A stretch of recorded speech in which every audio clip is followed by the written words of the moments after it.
Hello, everybody. Give me 1 second here.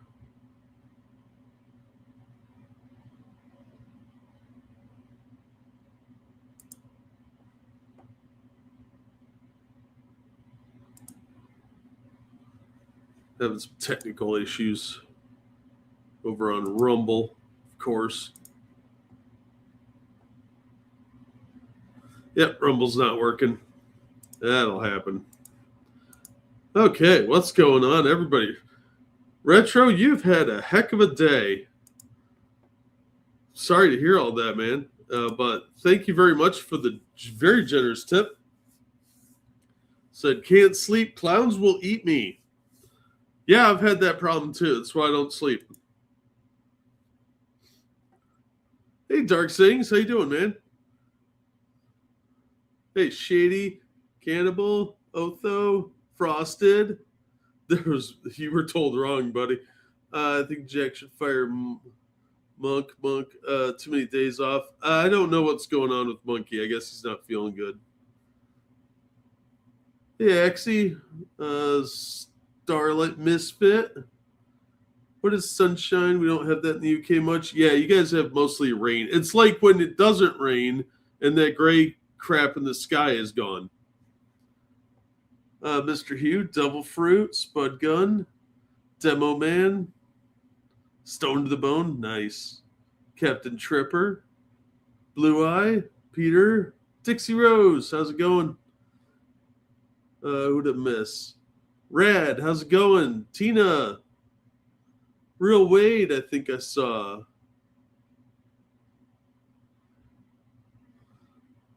I hope everybody's doing well. Oh, what a day. Stupid Rumble doesn't ever want to work for me. All right, well, it's been a while since we've done one of these, so I'm a little rusty. Also, been a while since, we've done much of anything. It's been like 4 days since we streamed. So I'm trying out the mixed thing with the vertical and the horizontal because I always was jealous of whoever ran the outer limits. But no, I had really good success with like a bunch of other people watching the stream on the other channel. And I noticed once I set this stream up, I lost a subscriber, and that's the opposite of how this is supposed to work. But it seemed like some people prefer vertical, some prefer horizontal. I don't know. It's stupid. Waking up? What? I'm doing good, Spud. Just usual. Getting by. I managed to cut my eye. That was fun. Saw Monkey Gaming. I think he's alive. I don't know what he's doing. We have control of the transmission. Yes, they control the vertical and the horizontal. I liked that show. I thought it was cool, but some of those are hard to rewatch. What did you do? I didn't do anything. Just usual incompetence. 45-degree angle. I don't know if I can. I don't even know what I'm doing here, Frosted. You gotta be kidding me. Yeah, I'm always broke, Digi. How's it going, man? Yeah, no, I have to stream. I need the money. This is how we pay the bills.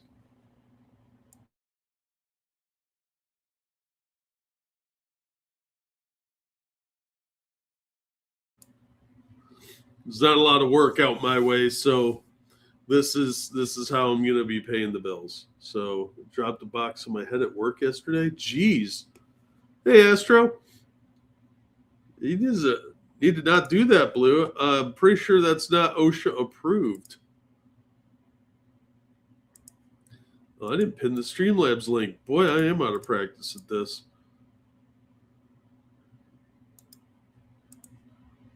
Oh, let's put it in this chat. I will re-upload this over on Rumble later. Probably take an hour after the stream ends. Do I have a butterfly knife? Yeah, I do actually. My brother left one to me. He was really good at it. I mostly just tried to cut my fingers off with it.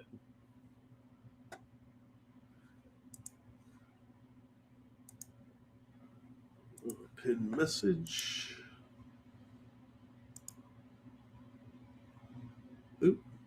pinned message there. If you guys want to give me money, there you go.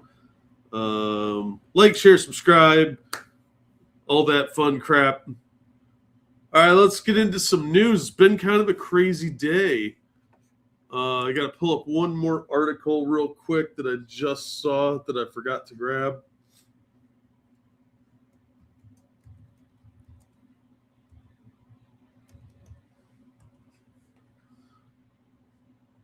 And then we'll be all set.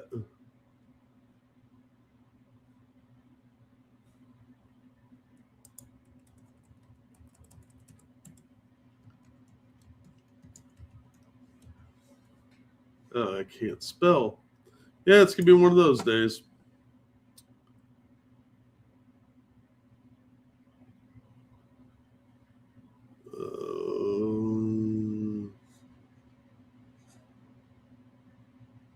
All right, we'll just skip that one till Monkey comes back. All right, let's jump into the main news because this is the internet, and this does kind of concern us. It's also why there's a toaster near me most of the time. All right, Daily Mail. Right-wing commentator Tim Pool's house is shot at by gunmen who approached the property in a vehicle. Unfortunately, this seems to be a growing problem out there. There has been a lot more violence ratcheted up, and it's pretty ugly. Story of a dark blue screen with weird shapes is kind of boring. Yeah, kind of. Hey, Vault, how you doing, man? Hey, Dangerous. Tim's been swatted a lot. Yeah, he said, I think 7 or 8 times. There's more to this that we'll go over in a minute, but I wanted to cover this article. Tim Pool claimed his house was shot at by an unknown gunman who approached his property in a vehicle. Pool said no one was hurt in the shooting, but that vehicle was seen approaching his property Friday night before opening fire. Security teams reviewing things. Price we pay for speaking out against evil. You're the most milquetoast motherfucker on the planet, you fence-sitting retard. Look, he doesn't even look like he has a chin in this picture. Like that's a terrible photo. You should move your head down. Whoever took this photo does not know anything about portrait photography as far as staging goes, because his head should be tilted down more so that it doesn't look like his chin is melting into his neck. Also, lose your stupid beanie. Grow up, dude. You're bald. Accept it. It is unclear if Poole or his family were home at the time of the shooting. It is unclear where the shooting happened. I don't know how you can say that. Poole's media empire is based in West Virginia, but he has ties to Tennessee, public records show. Most of the other reports say it was at his West Virginia residence. I think that's where they do their video. I don't know. He might have another house in Tennessee. Who fucking cares? He's super rich. My immediate thought is someone's trying to scare us, he said in a follow-up. If they're shooting at you, they're not trying to scare you, you dumb fuck. They're trying to kill you. But we have a security gate and armed guards, and it's possible this deterred something more serious. If they're willing to shoot at the building, they don't have that much of a problem shooting at your guards. All right? Daily Mail contacted him and the police for comment. Georgia Representative Marjorie Taylor Greene, who never met a camera she didn't like, replied, "This is terrifying. I'm glad everyone's okay." Well, we're all glad he's okay. Otherwise, he'd never shut up about it. Yeah, the time I lost a finger when somebody tried to shoot me. He'd be like quartering and milking that forever. Everyone must stand together against this type of political violence and intimidation, no matter who it happens to, whether you like them or not. Yeah, I don't think that's unfair. We should advocate for political violence, but obviously that's a thing that's happening now. Man, viewers are dropping like flies. They're like, oh, Monkey's not here. Megyn Kelly said, "This is awful, Tim. So sorry this happened. Things are getting out of control, and it's happening more frequently. Praying for your safety." General Mike Flynn, who served as national security advisor during Trump's first term, called on the president to figure out quote, how to return to sanity quickly before worse domestic conditions. Look, Trump can't stop this. What has to happen is the Democrats need to stop ratcheting up the Nazi terminology, the threats to democracy, All that bullshit has to stop. Until then, it's going to continue to go in this direction. Unfortunately, there's a lot of really unhinged lunatics. I mean, look at Antifa, for God's sake. It's a bunch of misfits and outcasts. I've never met a bigger group of bread goblins in my life. They're all on like SSIs or sex offender registries, probably both. You know, there's all sorts of problems going on there. The sort of madness that occurs in deeply divided society where adversaries are seeking to create crisis instead of stopping them from happening in the first place. Yeah. Unfortunately, this is also how coups tend to start. And then it just goes into a little bit about his origin. He's been talking about Candace Owens a lot. More likely, though, they do call him a far-right extremist in one of these articles. I'm like, if you think Tim Pool's a far-right extremist, I have so many more people to introduce you to because you live a very sheltered life. But this is dangerous, and Tim's the type of guy that's just going to talk about this endlessly and use this as clout, and that's not going to help calm things down any either. Tim isn't sure whether or not he opposes the shooter. Yeah, probably. Lefties are getting cray-cray. Yeah. Retard is a call to violence. Oh, well, Tim Walz is probably pretty violent. Yeah, I saw him whining about that. That dude's a bitch, man. I don't say that very often about people, but Tim Walz is a bitch. All right. Let's go over to the X machine and see what else is going on, because this isn't just the only thing. This is not an isolated incident. There's more going on. Walter Kurt posted this after Tim mentioned it. This year, Charlie Kirk was assassinated. Myself and 15 other conservative journalists and influencers were swatted. An armed and dangerous man drove across the country, threatening the lives and families of Matt Walsh, Benny Johnson, and Cat Turd. Last night, a vehicle outside of Tim Pool's property arrived and opened fire. Things are completely out of control. This has to end. I don't know who Walter Kurt is. That's not somebody that's in my sphere. He's a political strategist, apparently. But he is a journalist, apparently, state director. He's from Ohio. I should probably know who he is. Oh, he works at the Dispatch, Columbus Dispatch. Yeah, I'm not familiar with him. You'd think I probably would be after spending a decade in Columbus, but, here we are. I need to get off my SSRIs. Hey, some people need them, some don't. And unfortunately, a lot of the insane lefties probably need to be on stronger ones. What's going on? Somebody shot at Tim Pool's house. His campaign slogan was "Tard Strength," right?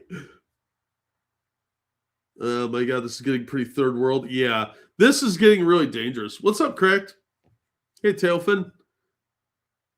He gets it? Oh, okay. I'll check him out. Yeah, so I can't show you all of what Benny Johnson wrote, but here's most of his tweet. He did share the docs of the individual that got arrested, but I'm not going to scroll down and show you that. He said, "This man showed up at my home where my wife and children live. He was ranting about me and went door to door in my neighborhood trying to find me, terrifying my neighbors. We believe he was armed and fled before the cops arrived. He then explicitly and publicly threatened the lives of Matt Walsh, his wife, and children. He recently showed up at Cat Turd's home, ranting and raving about me, Matt Walsh, and Laura Loomer."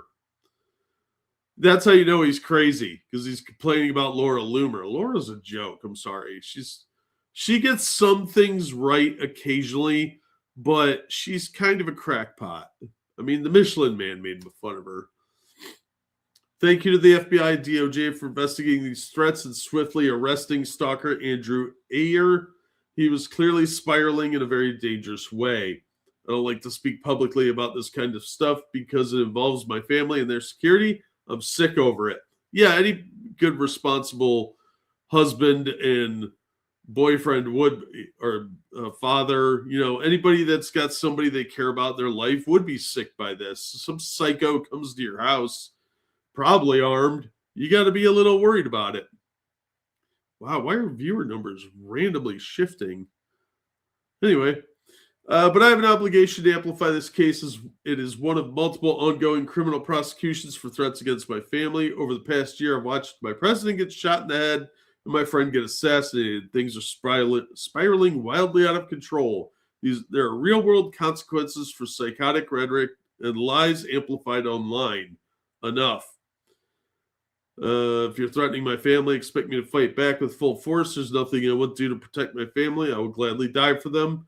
This is good versus evil, darkness versus light. The battle is spiritual. With Christ, we will win. Well, the religious aspect aside, because I know not everybody's religious here, but he's right. There are very evil people out there that will take the rallying cry that somebody like Benny's a threat to democracy, and they will go after them. And that's messed up.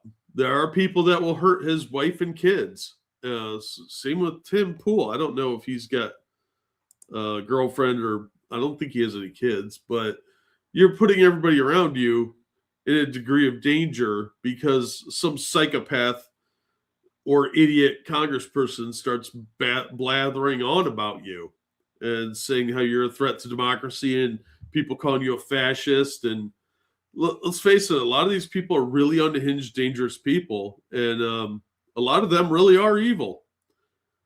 And I have no problem saying that. I'm a firm believer in evil because if you see stuff like this happening and you don't think they're evil, I don't know what to tell you. You're in some trouble.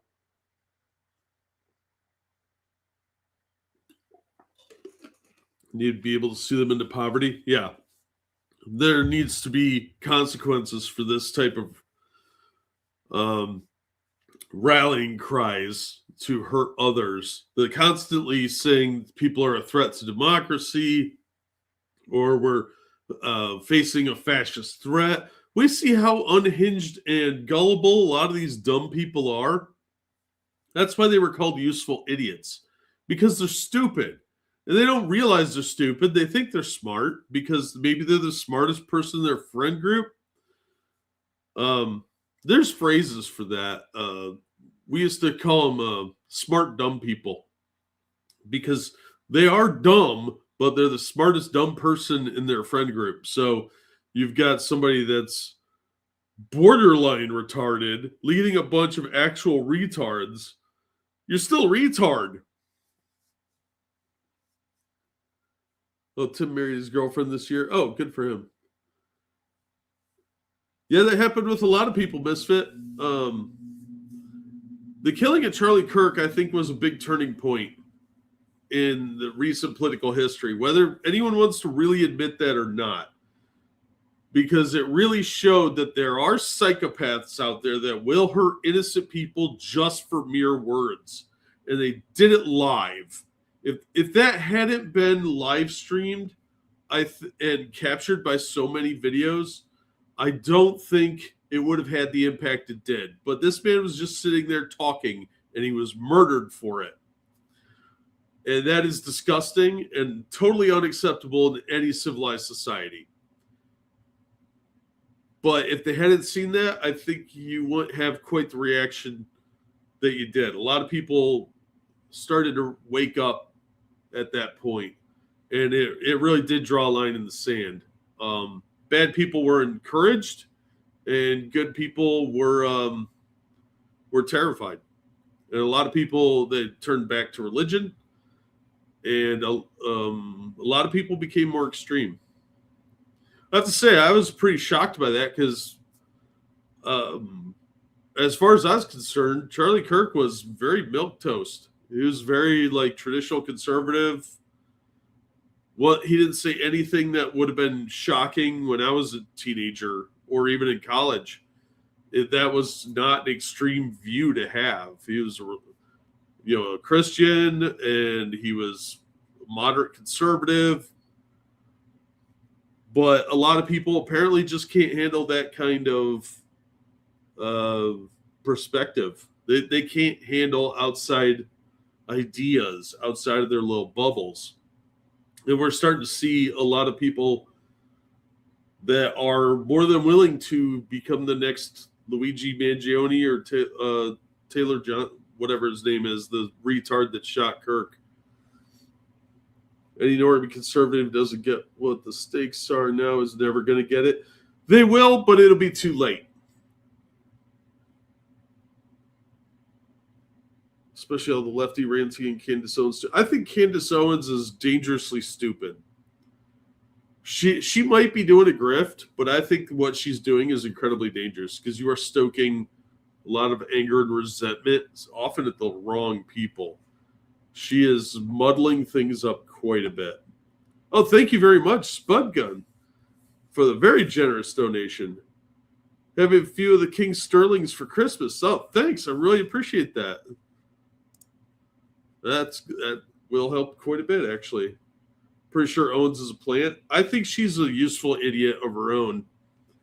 A lot of these people, it's really easy to say that somebody is a plant because a lot of them are. Let's be honest, they're paid shills. Like Glenn Greenwald, he actually seems to hate Jewish people, but he's gotten awards from places like Qatar and things like that. I think that guy's a paid operative, but he also does seem to enjoy hating on the Jews.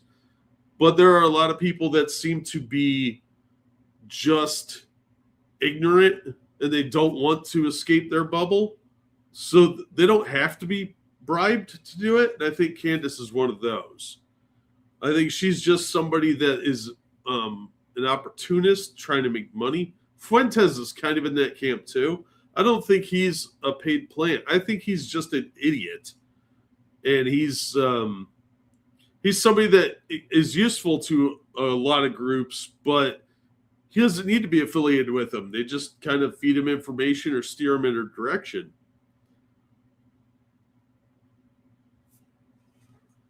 For Candace, she was a lefty running censorship and stalking company. Yeah, I do not like her. I don't trust her. I'd probably have sex with her, though. Just saying. Candace will go back to the left soon. The right hates her, and she agrees with the left about tiny hat people. Yeah, I could see that.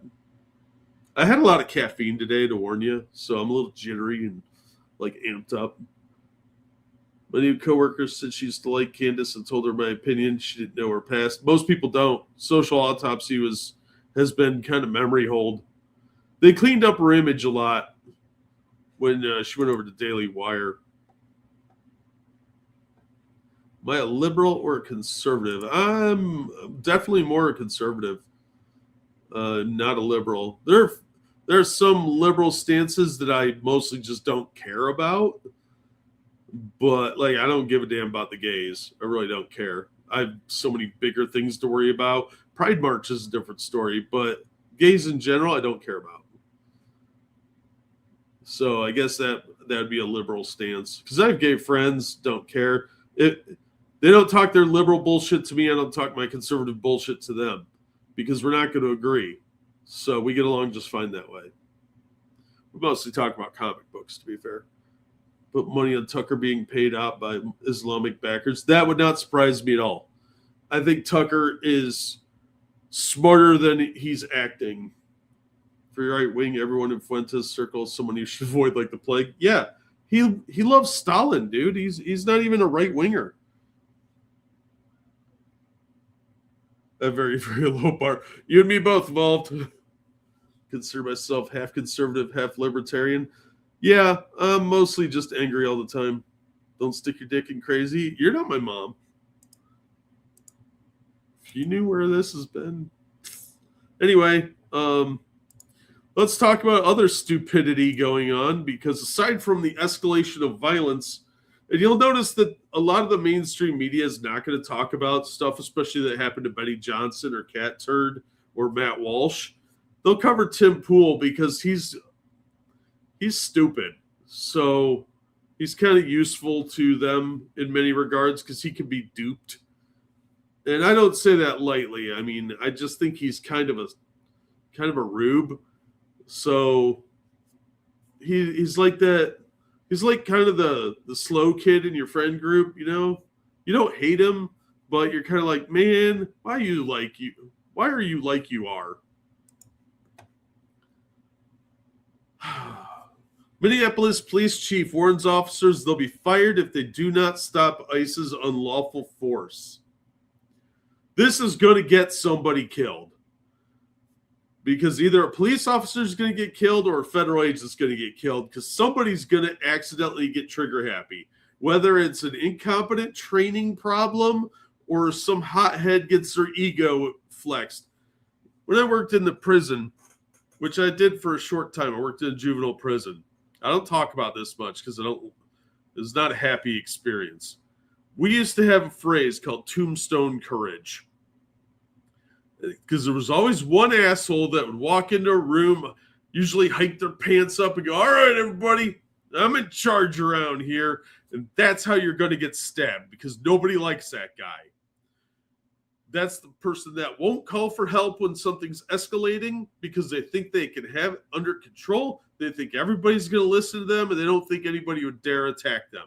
They're also the same type of idiot that will leave their radio sitting on a table while they walk across this pod to talk to somebody at their cell door. I've seen it happen, and it is the most insanely stupid thing I've ever seen in my life. I'm like, you're going to die, dude. And I saw that a couple times, and people like that usually wash out or get shanked. So this dumb fuck is going to get somebody killed. But I'm telling you, it's going to be somebody that either has an ego and is used to being in control. They're going to tell some federal officer to stand down and they're going to get killed, or they're going to kill somebody. Whether it's a Fed doing it or a local cop doing it, doesn't matter. But it isn't going to be this dumb fuck who's telling everybody what to do. If his officers are smart, they'll just get fired because this is really dangerous. You are playing he's a midwit, exactly. You're playing a dangerous game this way. Police Chief Brian O'Hara. Oh, Jesus, could you get any more of a stereotype? He's Chief O'Hara. How's Commissioner Gordon doing? Reportedly said that if any of his officers see ICE agents using unlawful force against people in his area, they're expected to take action, MS Now reported on Friday.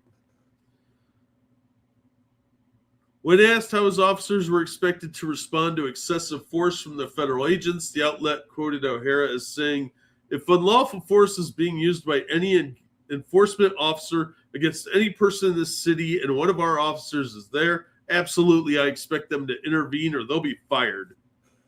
The problem is you're not defining unlawful force. Are you talking in the legal definition? Because you're going to have to define that. Or are you just telling your officers if you see them using unlawful force? That is completely subjective. If that's all you're saying, there better be a definition out there. The news comes amid President Donald Trump's efforts to safeguard American communities from illegal alien crime after former President Joe Biden's open border policy. Blah, blah, blah. MS Now article also stated O'Hara noted that cases of excessive force that were readily apparent without merit officer intervention.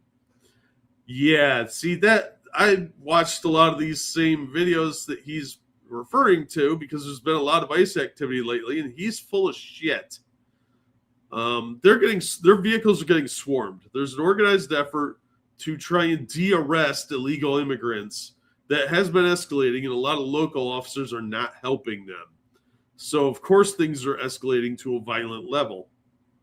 Sergeant from O'Hara's department later clarified that while Minneapolis Police Department officers may physically intervene in the case of unlawful force, they would stop short of arresting ICE agents. I don't believe you. Your chief is making it clear that if they don't intervene, they will be fired. That means they're going to have to stop them with force. Because how else would you stop the ICE agents from using violence or force, however you want to define it, on these so-called citizens who are just good old boys doing nothing wrong? They're just innocent, didn't do nothings. O'Hara recently said the reason his officers cannot help ICE is because I do not have enough cops to deal with the actual crime that's happening in our community. Bullshit. You're bad with the management of your people, and you don't want to help. In August, O'Hara said his department has lost hundreds of officers since 2020, and the only way the agency has made it through was help from state and federal officials. The only reason we've made progress over the last few years is because of the partnerships we've had very aggressively prosecuting violent crime with all the federal law enforcement and state partners we have, because quite frankly, we cannot get through a regular day. Yeah, gee, what happened in Minneapolis that made all your officers quit? Yeah, it's a mystery. Dealing with all the challenges that we have without all of our law enforcement and community partners. Yeah, I'm not buying this shit. I think this is going to get out of hand, and some innocent person is going to get hurt. You got two people on the same side, or should be on the same side, now eyeballing each other with distrust. That can't end well. What would that be if ICE was kneeling on a suspect? A glacier? Police will be arresting the idiots putting themselves in ICE's way. I don't think they're going to do that. I think they're going to protect the protesters. Cut off funding for all sanctuary cities and states. Yeah, absolutely. Yeah, police quitting around 2020. A little head scratcher, a little fentanyl scratcher. I mean, head scratcher. It's just a mystery, you guys. Pardon Derek Chauvin and put him in charge of ICE. Well, the governor of the state would have to give him a pardon too, because Trump can only give him a federal pardon. He's still got the state sentencing. So, yeah, I don't know, man. This is going to get ugly. I don't trust that somebody's not going to get ridiculously stupid about this. There's one guy in every group. Doesn't matter what your occupation is. Everybody has worked with somebody that just doesn't get it. You tell them how to do their job, and they just don't get it. They're arrogant. They're narcissistic. They're selfish. Or they're just dumb. And somehow they manage to weasel their way into some position of power, and they do something stupid and someone gets hurt. We've all known somebody like this, whether it's a freak copier accident or somebody running over somebody with a forklift. So the riots are not in Dearborn? Not yet. Give them time. Dearborn's a powder keg, man.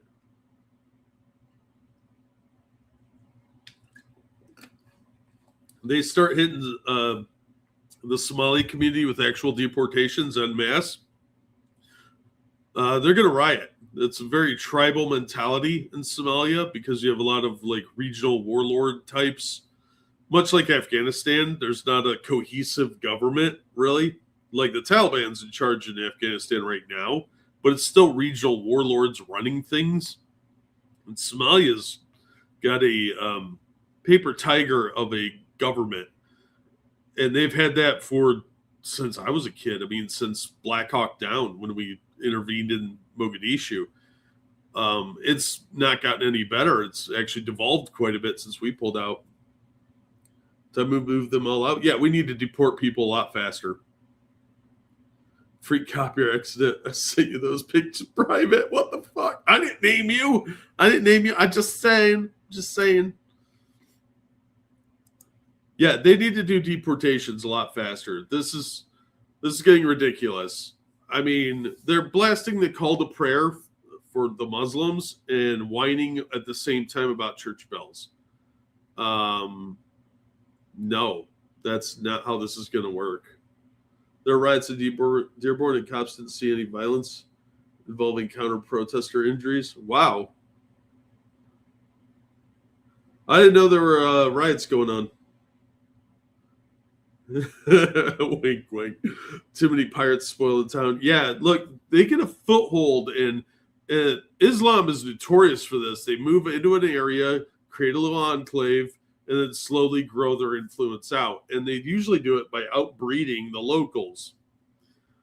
And that's real dangerous here because they find it not only a political duty to take over, but it's also a religious mandate.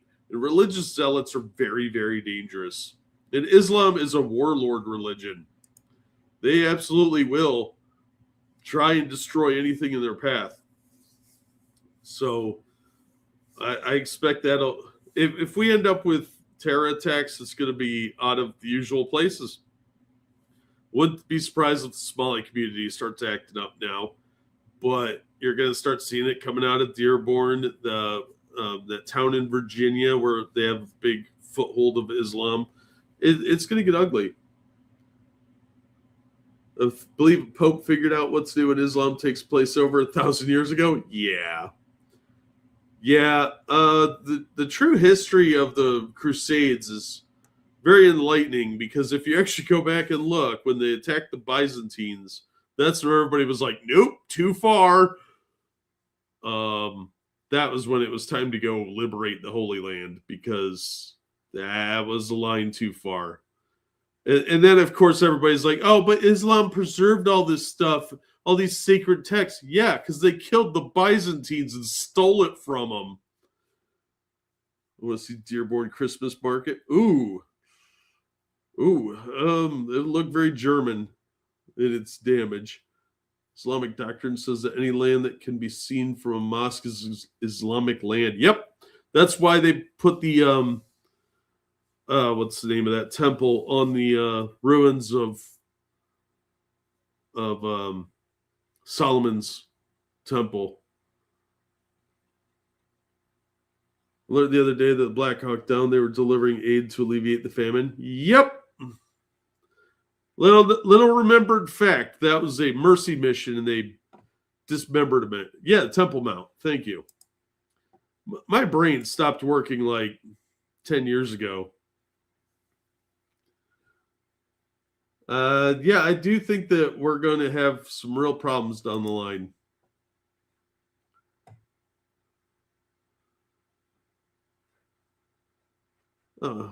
So, yeah. That's just me, though. I'm a conspiracy theorist, remember?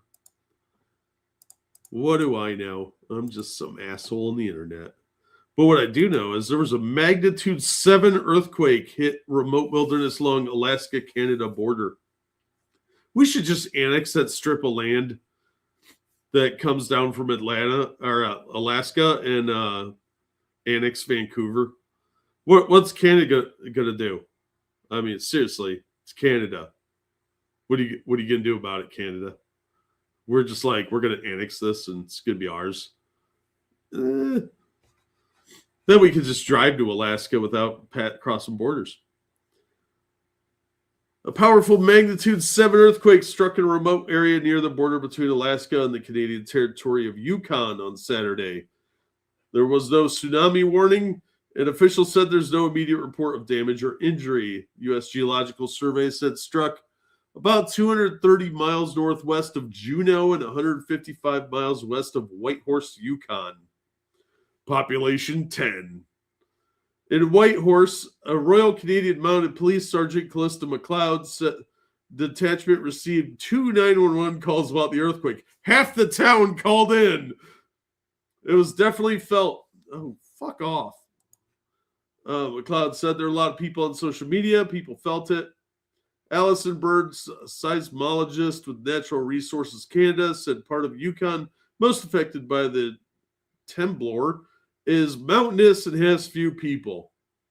Yeah, what about Bigfoot? Sasquatch lives up there. Mostly people have reported things falling off shelves and walls. It doesn't seem like we've seen anything in terms of structural damage. Quake was about 56 miles, 91 kilometers from Yucatan, Alaska, which U.S., yeah, whatever. There's a big earthquake there. 7 point is no small matter. That's a big earthquake. So be careful, Alaskans. Yeah, that's pretty nasty. Hopefully nobody got seriously injured, because 7 points pretty powerful. Just because they didn't hear any reports of it doesn't mean somebody's shanty didn't collapse on them. We won't be conquering Canada. We'd be liberating Canadians. Damn right. I want the oil and natural gas region. Vancouver is California North, right? Well, we could throw the Canadians back into Canada. I fell in the shower. Cthulhu's awoken. No, he's down by Australia. Hey, Six, how's it going, man? How you doing, Cooley? James Colley's in chat, guys. You say hi. James, good people. And so Six. All you guys are good people. Mr. Hugh, all the snow fell off the roof. Yeah, well, but hopefully nobody got hurt, because that region, when you're so far out there, you get like your mountain men out there, prospectors and big game hunters and shit that are out there alone. People go missing that way. That's how missing 411 happens. But 7 points, no joke. I'm just surprised that they didn't hear of any deaths, but I guess it's remote enough.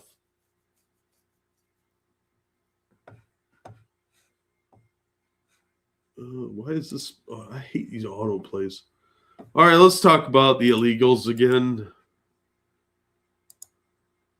Yukon Cornelius. Frosted. Homeless illegal immigrant deported from U.S. twice. Stabs man on Charlotte light rail, allegedly. Look at that dude. Homeless illegal immigrant had previously been deported, was arrested just 4 months after the horrific Irina Zaratuska, that is a cool name that I can't pronounce, killing. Oscar Solorzano, that's a cool name too, was arrested on charges of first-degree attempted murder, assault with a deadly weapon, causing serious injury, breaking and entering, carrying a concealed weapon, and being intoxicated and disruptive. According to the court records, he's being held without bond. You didn't get him on prowling and loitering too? Solorzano, 33, allegedly attempted to kill a man on the Charlotte, North Carolina light rail Friday around 5 p.m. with a large knife. The illegal immigrant from Honduras allegedly broke and entered into the light rail while drunk and challenged his victim to a fight before stabbing him. Okay, if you're going to challenge someone to a fight, that usually means fisticuffs, not you get a knife and he doesn't. That's not how that should work. That's just being a pussy. He was shouting and slurring his words, apparently like I am. Victim was hospitalized with serious injuries at Presbyterian Hospital in stable condition. Hope he pulls through, of course. His address on court records matches a location of a homeless shelter. Great. That's your tax dollars at work, kids. Assistant Secretary of Homeland Security Tricia Lockwood said that Solorzano had been deported from the country twice before, illegally returning to the country again for the third time. You know, if you come over a third time illegally, maybe we should start cutting people's feet off or something. Like, we'll start with 1 foot. And then if you come over a fourth time, they're going to call you Stumpy. His criminal history includes prior arrests for aggravated battery with a deadly weapon, destroying evidence, resisting arrest, using a false ID, and convictions for robbery and illegal re-entry. This criminal illegal alien was issued a final order of removal by immigration judge in 2018 and removed by the Trump administration on March 9th, 2018. He was apprehended illegally crossing the border again in 2021 and again was removed. He entered the country illegally a third time at an unknown date and location. This is that poor girl that was killed. She was really pretty. But yeah, fuck this piece of shit. I hope he rots in hell. They should give him the death penalty. As far as I'm concerned, I have no tolerance for legal aliens anymore. I just don't care about these people. They are just parasites.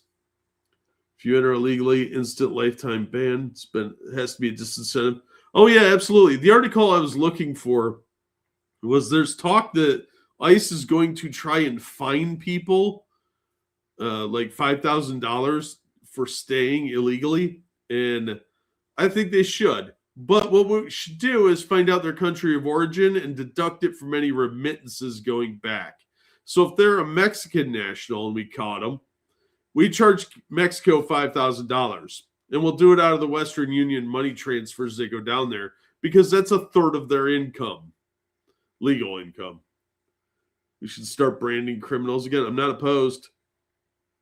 Hey, Car, how's it going? Employee being a shield at a SWAT mission. Why don't they kill the fat leaf? I don't know, dude. Uh, maybe they're chubby chasers. I don't know. I don't get it either. Let's talk about the Somalis. Now, I admit that I am a little biased against the Somalians because when I was living in Columbus, my favorite half-price bookstore was on Bethel Road. And guess where a bunch of the Somalis lived? Bethel Road. And they would just wander around the parking lots constantly, often trying door handles. But it was just sort of like they had nothing better to do because most of them were on welfare, getting free money and free housing. So they just meander about. It was like the bar emptying at 2:30 a.m. You know, there's just people milling around for no apparent reason. And then you had your usual homeless people walking around. So you got your hobos and you got your deadbeats with no jobs. And that is not a recipe for a successful area because the crime rate spiked dramatically. Somali-born Minnesota lawmaker claims ICE raids are symptoms of authoritarian government. Go home then. How about that? Go to your pirate-infested homeland. Work for your regional warlord. Minnesota State Senator Zainab Mohammed appeared on CNN where she condemned the recent immigration customs enforcement operations in the state as work of an authoritarian government. The Trump administration has recently ramped up ICE enforcement in the state following reports that mass fraud was linked to some in the Somali community of Minnesota. Yeah, apparently this thing is going to be a huge scandal. A couple of the lawmakers were alluding to the fact this may be one of the biggest defraudings of a government in history. Mohammed, who has served in the state Senate since 2023 and is originally from Somalia, made remarks on CNN, quote, "We are in a defining moment in our state and in our country to stand up to what is happening. And what we are seeing is an actual authoritarian government take place." You mean people enforcing laws? It's been a difficult few weeks. ICE agents have been here since Monday, deployed by the hundreds, spread across the state of Minnesota. Good. Send them all home. The Department of Homeland Security recently reported that at least a dozen criminal illegal immigrants were arrested during Operation Metro Surge in Minneapolis, including 5 Somali nationals. You guys got to step up your game. You're slipping. Authorities say only one Somali immigrant, Abdul Dahir Ibrahim, was previously convicted of welfare fraud in Canada and should not have been granted temporary status in the U.S. He was also photographed with Minnesota Representative Ilhan Omar and Governor Tim Walz. That doesn't bother me so much. Politicians, like celebrities, take pictures of tons of people. That doesn't mean anything. DHS Assistant Secretary Tricia McLaughlin, remember her from a few articles ago, defended the operation, saying sanctuary policies and politicians like Tim Walz and Minneapolis Mayor Jacob Frey allowed these pedophiles, domestic terrorists, and gang members to roam the streets and terrorize Americans. ICE law enforcement are risking their lives to protect Minnesotans while their own elected officials sit by and do nothing. No matter when and where, ICE will find, arrest, and deport all criminal illegal aliens. The focus on Somali migrants comes amid broader controversy regarding fraud in the state. The Trump administration has raised concern about social services fraud in Minnesota, claiming the state has become a, quote, hub of fraudulent money laundering activity, end quote, and alleging that Somali refugees have disproportionately benefited from state programs. The White House statement earlier this month noted that 78 of the 86 individuals charged so far are of Somali ancestry. Yeah, you're looking at a pretty big scandal that may have some tentacles higher up in state and local government there. But they got to send these people back. They're refugees. They're not granted citizenship. The crisis has pretty much subsided and stabilized into a shithole, so they can go home. Started to think native born should be a requirement for running for office in America. It only is for the president right now. Thank you, Mighty Balzac, for the generous tip. I once worked at a winery preparing the stompers for the bottling by putting them in water overnight. I soaked a lot of corks to get where I am today. Oh, well, good job, buddy. Did you see the one illegal took $1,000 remodeled at his mom and dad's house in Mexico? And thanks, Trump. Yeah. Yeah, look, if they take the $1,000 and leave, I'm fine with it. Just get out. We can't support you. You can't have social services that are guaranteed to everyone and then have a bunch of people that don't pay into it flood into the country. It's an unsustainable model. A lot of Europe is finding this out the hard way. And unfortunately for them, they're learning it a little too late. Hold on, I got to close some stuff to free up some memory here. We got a whole bunch of crap open. I have tabs upon tabs and upon tabs. I was editing video earlier too, so that's not helping things. Oof, that's critically low. Sorry, let's just take a second. That should do it. Well, that freed up 100 megs.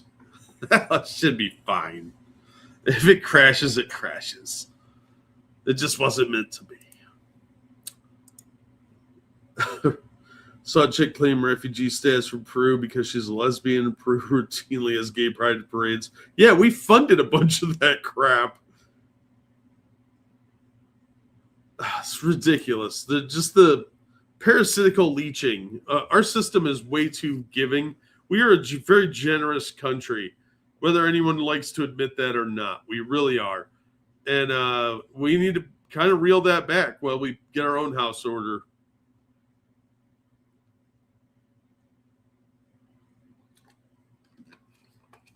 I don't mind helping people. It's just we can't afford to help the world. You know, it's time we take care of our own people first. We're running on empty, pretty much. Closed U.S. until all illegals are removed, including officials.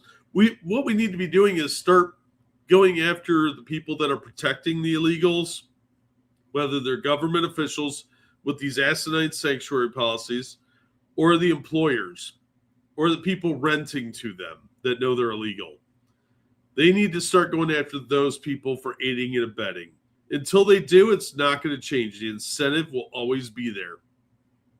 If the jobs dry up because people are afraid to go into jail, yeah, I'm sorry. It's your strawberries may go up a nickel. Oh, boo-hoo. You know what? It's called automation. Automation. Most of the work these guys are doing easily can be replaced without that much difference in price. Help them in their own countries is enough. Yeah, we give more than enough money out, which we need to scale back. But these people need to go home. Sorry. Including the dreamers. I'm sorry your parents ruined your life by bringing you here as a child illegally. That we cannot feel bad for everybody, okay? I'm sorry. Yeah, it sucks for you, but blame your parents. They did this, not us. We had rules in place that said you can't do that. Yeah, exactly, Frosted. At least your government isn't bringing in tens of thousands of Palestinians. Like, oh, that's not going to end well. No aid, no military protection, no emergency relief. Yeah, look, I have a lot of hardened views these days on this stuff. Unfortunately, that I would prefer to be able to help people. If there's an emergency, I don't have a problem with our military going and helping people. We do it all the time for our allies and even our enemies. But, there's a point where you're not appreciative or you're just taking advantage. And we can't put up with that anymore. Wow. I'm not repeating that, Mr. Hugh. All right, let's go to the next one. I am in a real bitchy mood today. Doing solo streams always brings out my rantiness and rambliness, but I'm just so fed up with all this stuff. I'm fed up with people coming here, getting a bunch of free stuff, not appreciating it, shitting all over our country, waving the flags of their third world shitholes in our country and saying how great it is, murdering, raping, etc. from our country. That no, we don't have to put up with that shit. We don't have to live like this. And then you've got a bunch of do-gooders that want to feel good that don't have to live around these people because they live in gated communities because they're a bunch of middle and upper class white liberals. No, fuck you people. These people have to go. They're stealing jobs. They're taking services. Your kids aren't getting as good of an education because their kids are all enrolled. And now we have to have all funds for bilingual teachers. And some schools are having like 5 languages that they can't handle. They're a burden on the social services, not just for the competition for housing, medical, education, like I said, food stamps. They're just blindly stealing from us. And at some point, it's got to stop because the system will collapse. And then it's going to get real ugly.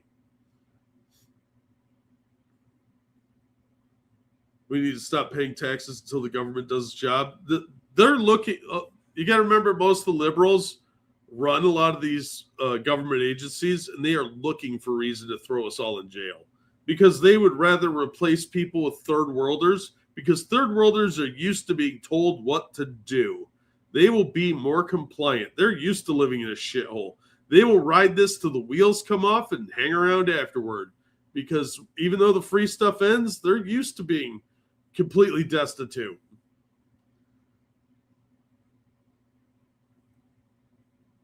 Stories are getting me hot-blooded. Yeah, dude, I don't do happy streams, man. Not very often.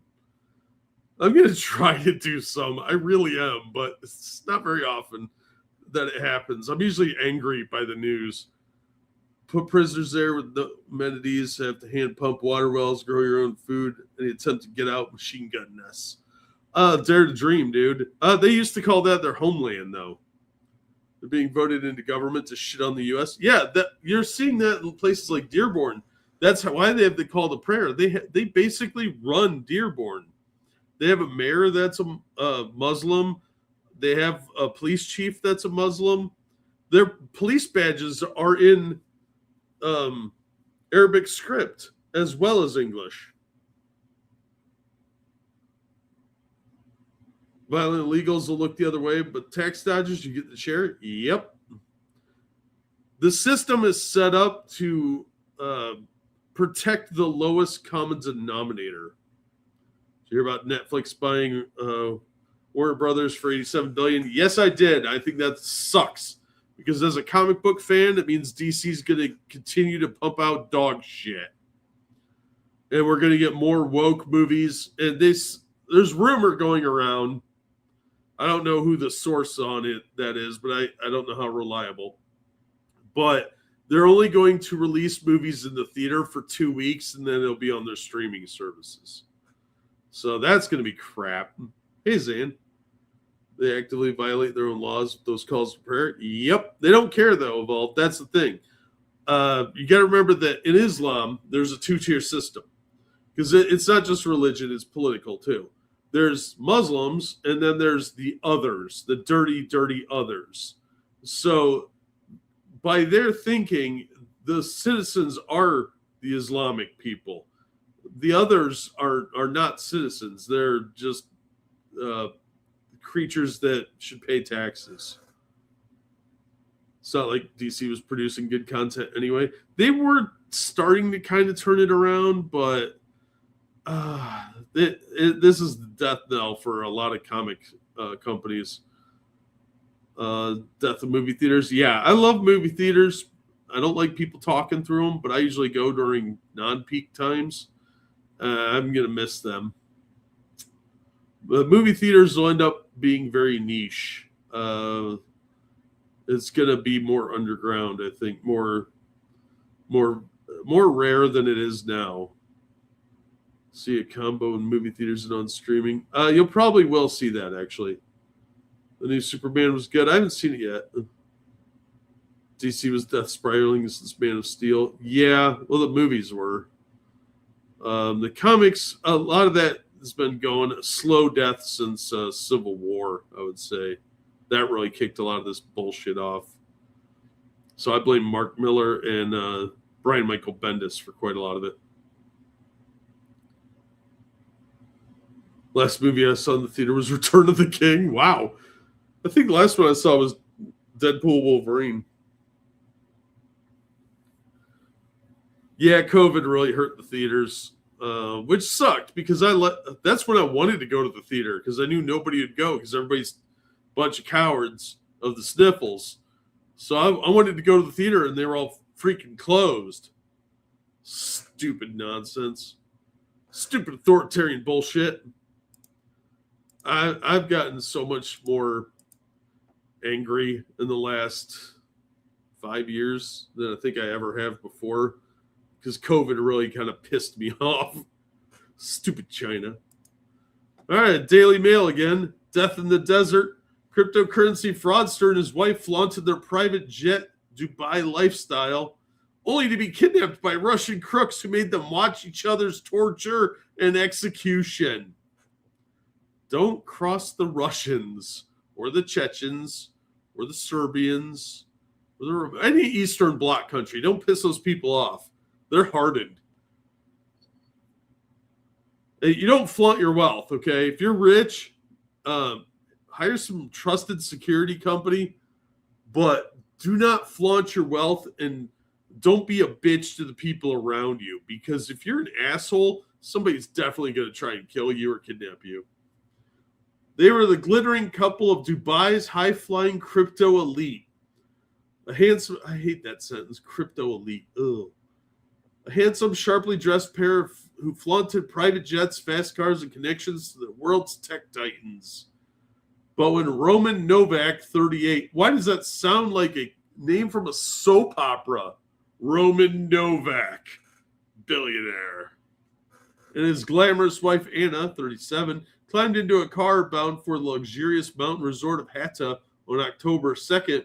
They could not have known they were headed toward one of the most gruesome and baffling murder cases modern Russia has seen. Well, you were in Russia, so. Russians, when they murder, they get weird. Today, investigators say the couple, surrounded by wealth, status, and promises of unimaginable digital riches, were forced to watch each other being tortured before being killed, encased in concrete, and dumped like discarded rubble in the remote deserts of the United Arab Emirates. There's a movie in here somewhere. The saga has all the ingredients of a blockbuster thrill. Oh, see, I nailed it. Mysterious investors, ex-soldiers from the Ukrainian war, a rogue homicide detective who probably doesn't play by the rules, shifting phone signals hopping between countries, and an alleged 380 million pound fortune locked behind digital wallets that might never have existed. Ooh, that's crazy. Tragically, following the couple's sudden demise, their two children were left orphaned as police frantically arrested 3 Russian men in connection to the kidnap and butchering of the money-minded couple. I want you to imagine Russian versions of Batman, because that's what these people just created. This is the dramatic downfall of a man who called himself a crypto pioneer, his luxury-loving wife, in the final hours that turned a life of extravagance into a headline that stunned Russia, the Middle East, and the entire global fintech world. Okay, he looks like a supervillain, but she's kind of cute. She's got that like Eastern European sultry mistress look.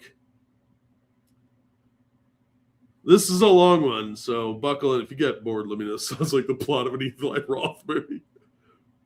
Well, bye, everyone. Oh, sorry, Digi. Have a good one. Last one I saw was Kill Bill on Friday. Oh, nice.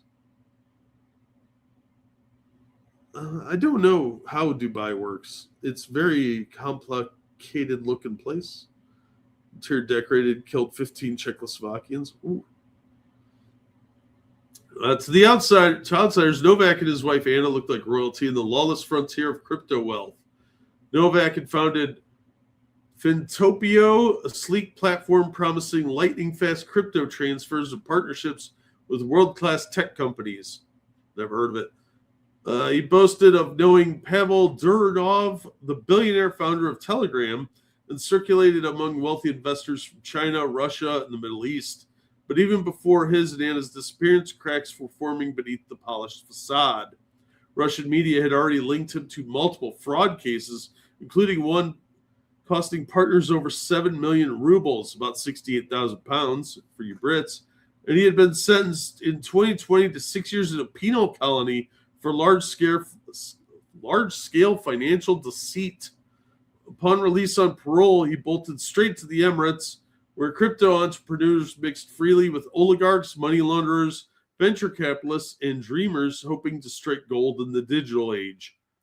By the time of his death, Novak was already under investigation again, this time for allegedly stealing more than 38 million pounds from investors under the guise of business development. Wow, this guy made a ton of enemies. Making enemies of billionaires, especially in the United Arab Emirates, is very, very dangerous. Yet the flows of cash did not stop, and the couple continued to flaunt their glamorous life online. That's dumb. That is really dumb. If you're really rich like this, try and keep it on the down low. If you're like Kardashians and you're famous for being famous and rich is part of your thing, that's one thing. But flaunting this, you're asking for trouble. There's a lot of dumb people out there with guns. Yeah, the flows of cash did not stop, but the couple continued to flaunt their glamorous lifestyle online. They enjoyed private jets, haute couture, and shortly before vanishing, Novak proudly showcased his newest toy, a rare British AC Cobra coveted by classic car collectors. That's a really rare car. But it all unraveled on the night of October 2nd when Novak sent a cryptic message to his contacts. I'm stuck in the mountains on the Oman border. I urgently need $152,000. What? Okay. Within hours, all communication with the couple went dead, and what followed was a frantic international search, one that quickly turned dark.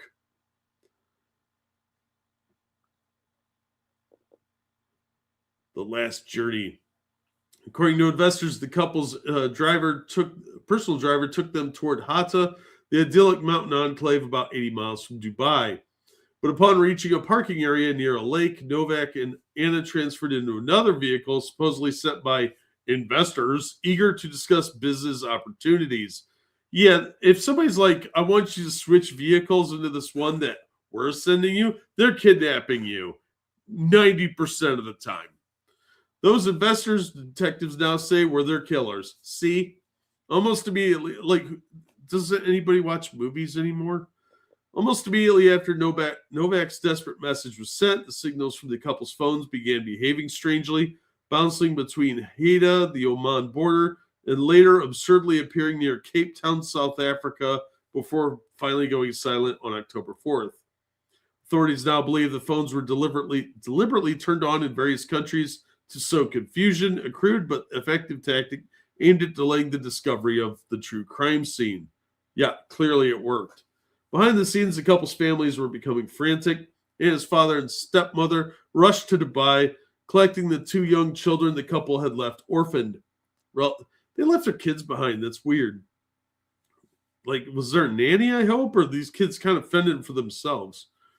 Relatives begged Emirati police to intervene, and meanwhile, somewhere deep in the mountains near the border, Novak and Anna were already enduring unimaginable terror.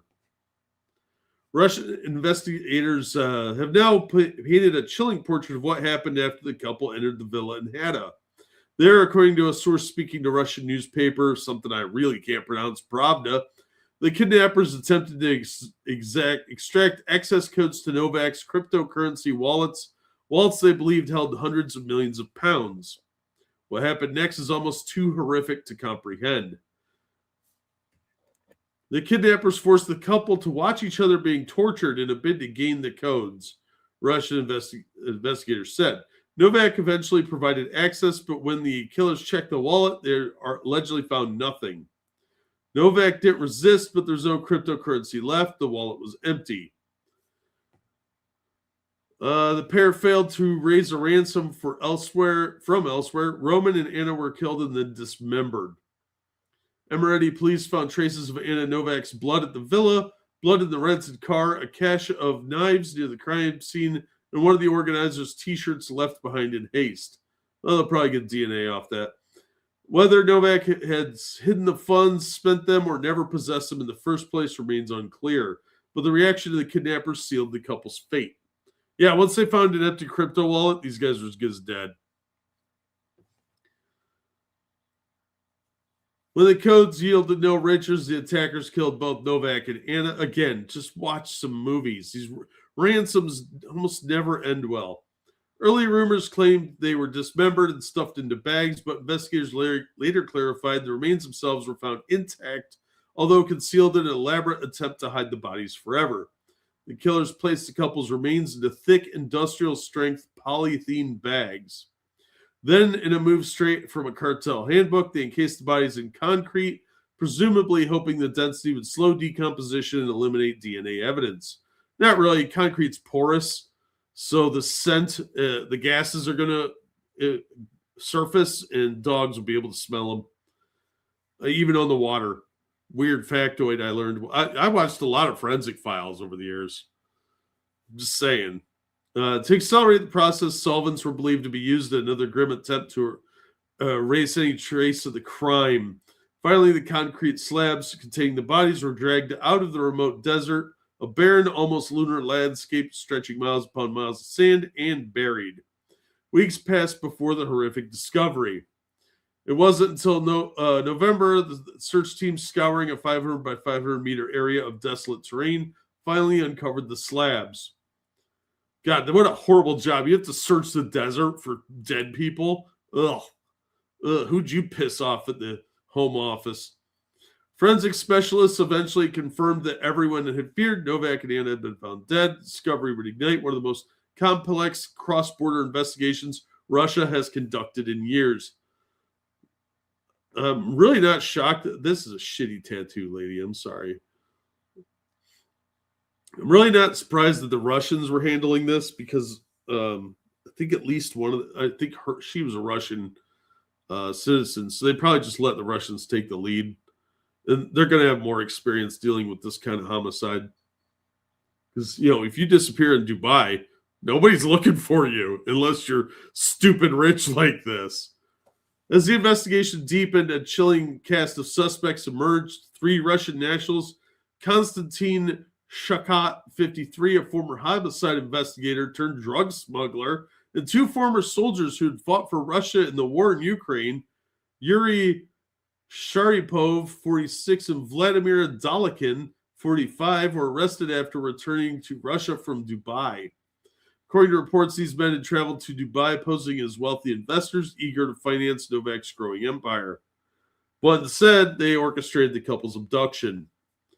Sharipov and Dalikin have pled guilty. Shakat vehemently denies any involvement. All 3 have been remanded in custody until December 28th, awaiting extradition to St. Petersburg and facing the full weight of charges, including kidnapping, torture, murder, and attempt to conceal evidence. Police in the United Arab Emirates have not yet released comment on the cross-border inquiry. However, Russian media reports that another 5 young men under the age of 25 are suspected of involvement in the wider conspiracy, a network still being mapped by investigators in both Russia and the UAE. I'll bet these guys were hired by somebody.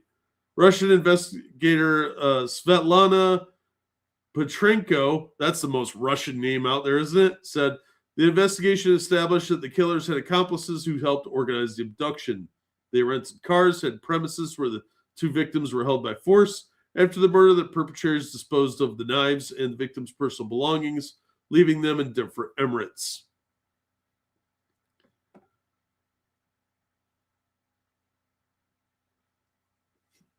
I'm probably not going to read this whole thing. So Roman Novak sounds like a mobster in a Batman book, right?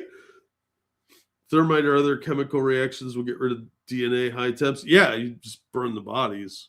I mean, even if you just, because like skeletons won't disintegrate until like, I think it's 5,000 degrees. So it takes quite a bit, but you can get them down to the skeleton and bury that. And you can fry out quite a bit of the DNA in those skeletons. So there's lots of ways to actually get rid of a body. I mean, especially ex-military guys, they should kind of have an idea how to do this. Yeah, I'll drop the link if you guys want to read this. But you get the idea. It's a pretty crazy story, and I guarantee there's a movie in here waiting to be made somewhere.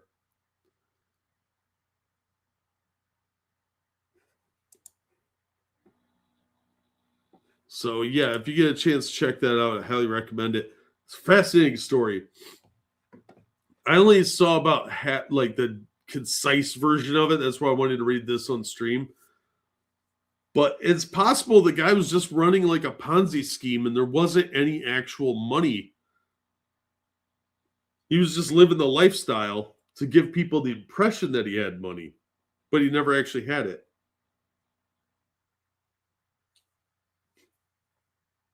Yes, of course, in Minecraft. Oh, 1400 Fahrenheit. Oh, my bad. I knew it was a big number. I don't know what I'm doing. Dude, it's like 4:30 in the morning for me. I don't know what I'm doing.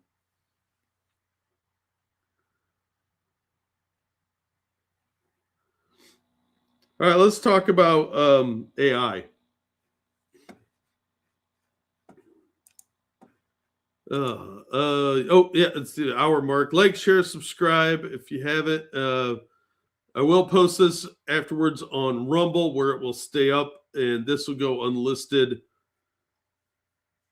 shortly after it's done processing, and it'll be off that way off of YouTube. So just be aware that it will be up on Rumble, and all the links should be in the description by the time I'm done over there. I usually try not to close everything out. But AI is a growing menace. It's getting crazy out there. For example, I think that it's Skynet has come online and it's sentient because it's telling people to do hilariously evil things. Like this one. Stalker terrorized women across 5 states while his best friend ChatGPT encouraged him to continue. Because that's what you want out of ChatGPT. Yeah, she totally loves you.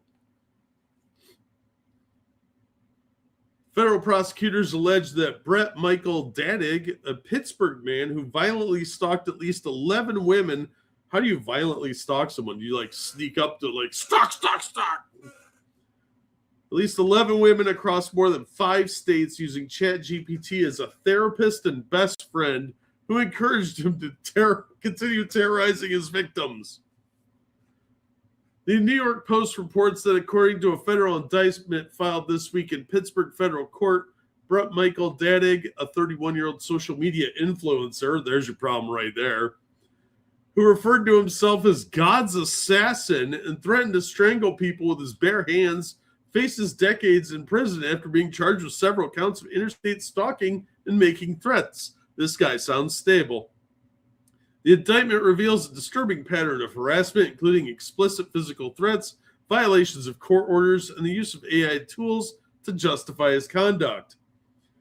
I have a feeling this guy could have just relied on the voices in his head to do that. He'd be massive on TikTok, right?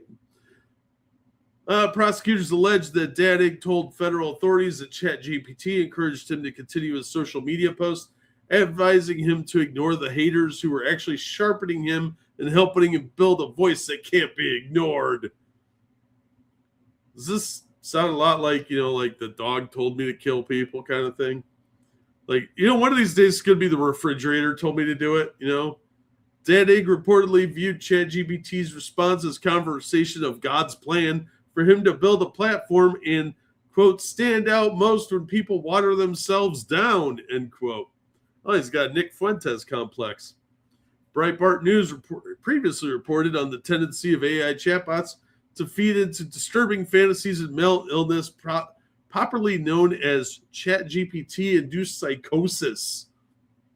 A Reddit thread, a Reddit thread titled ChatGPT-induced psychosis brought this issue to light, with numerous commenters sharing stories of loved ones who had fallen down the rabbit hole of supernatural delusion and mania after engaging with ChatGPT.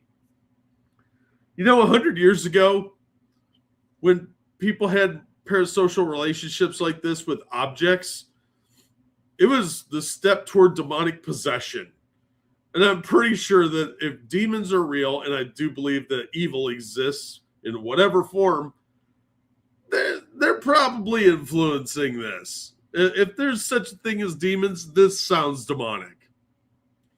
The original poster, a 27-year-old teacher, described how our partner became convinced that the AI was giving him answers to the universe and talking to him as if he were the next messiah.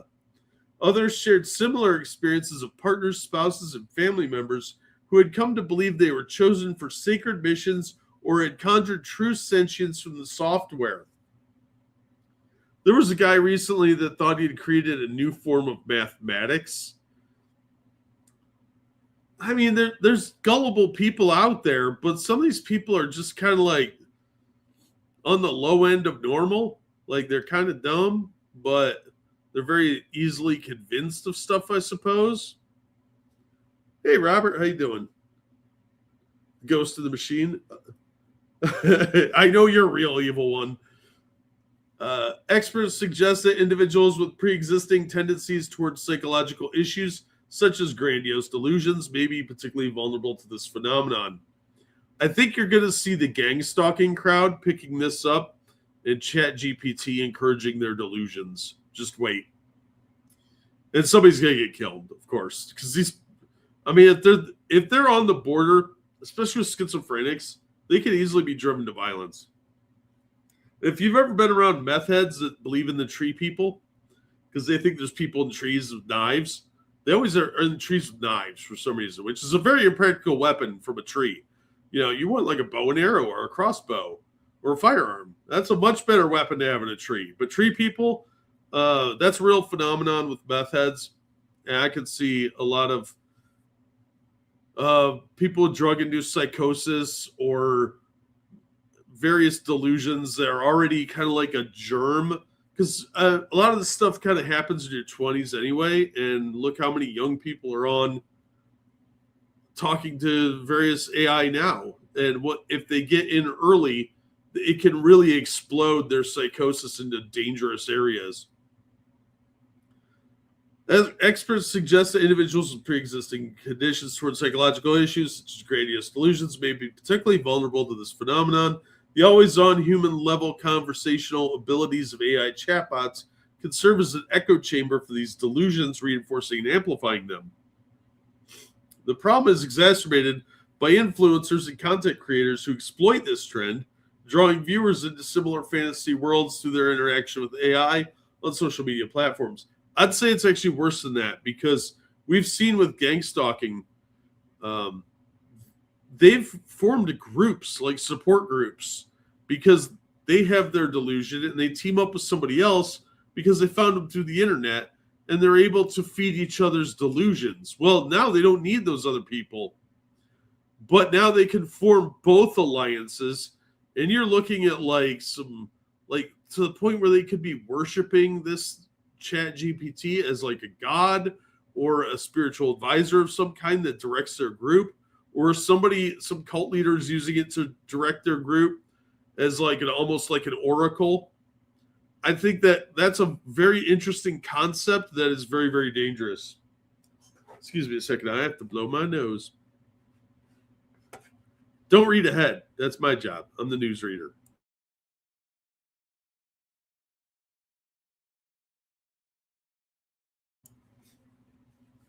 I know a friend was psychotic, schizophrenic, but was never violent, to be personal. Some psychotics aren't necessarily violent. They can be, but not all of them are. But schizophrenics, again, not always dangerous, but sometimes they are, and you just never know. Yeah, AI chatbot, ChatGPT, induced psychosis is going to make some very interesting psychology textbooks in the future. Yeah, if we don't blow ourselves up in the meantime. I think this is actually a pretty good plot for a movie. If I was more charismatic and starting a cult. Being in charge of the cult is very lucrative, I hear. But yeah, I think you're looking at like a potential thing where we actually have to start addressing mental health better than we do. The filing also describes how Dadig sought advice from ChatGPT about his future wife, and when the chatbot suggested he might meet her at a boutique gym or in an athletic community, he used that answer as part of his rationale for continuing to frequent gyms where he repeatedly harassed women. You're my wife now. ChatGPT told me it was meant to be. Several victims obtained restraining orders against Dadig, but prosecutors say he violated them multiple times. Oh, I'm shocked. A piece of paper didn't stop a nutcase.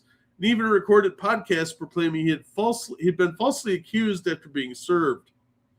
When banned from gyms, he allegedly used aliases to regain access and boasted online that aliases stay rotating, moves stay evolving. Yeah, there's a lot of ways to get around this stuff. Plus, there's lots of gyms out there. The indictment details various instances of Dadig's alarming behavior, including traveling to Des Moines, Iowa, where he approached a woman in a parking garage and subjected her to unwanted sexual touching, and traveling from his Pittsburgh home to Ohio, where he showed up uninvited at a woman's residence and messaged her saying that he was obsessed with her daughter and that he was quote, literally turning myself on thinking about making babies with you. Dear God, that's a terrible pickup line. That's another problem with crazies. Their communication skills really need work. If you're going to be crazy, be a really educated crazy so you can formulate good pickup lines like Ted Bundy did. He had a unibrow, but he could talk. Prosecutors cite interstate pursuit as well, including an episode in Florida where Dadig allegedly followed a woman from a gym to her apartment for 2 miles and later tagged himself online at a hotel less than a mile from her workplace, underscoring the systemic and escalating nature of the conduct. I'll be interested to see this trial go on because I bet a lot more crazy bonkers crap is going to come out. It's too bad Ann Rule, I think, is super old and not writing books anymore because I'd buy the paperback of this. If he's a millionaire, this is the plot of a best-selling romance novel. Yeah, you're not wrong, sadly. All right. Hey, you guys want to hear about Chernobyl? Got some news on that front because you know it's going to be good. Chernobyl's protective shield can no longer contain nuclear material after drone strike, says UN watchdog. Yeah, because, how could that go wrong? The protective shield at the Chernobyl nuclear plant can no longer contain radioactive material from the site's 1986 disaster after being crippled in a drone strike, the new UN nuclear watchdog said Friday. How'd you like that job? What are you going to do today, Phil? Oh, I got to go out to the Ukraine and check on Chernobyl. The shield, called the new safe containment at Chernobyl, was severely damaged by February 14th drone strike, and we're just finding out about this now.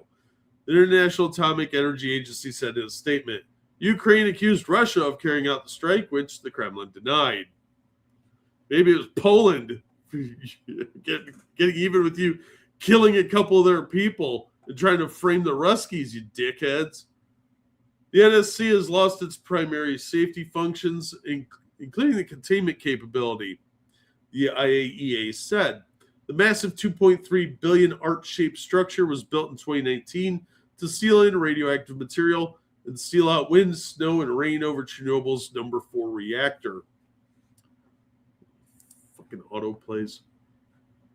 It weighs 36,000 tons, is 345 feet tall, and 540 feet long, and spans 840 feet. I don't want to date it. Jesus, who cares?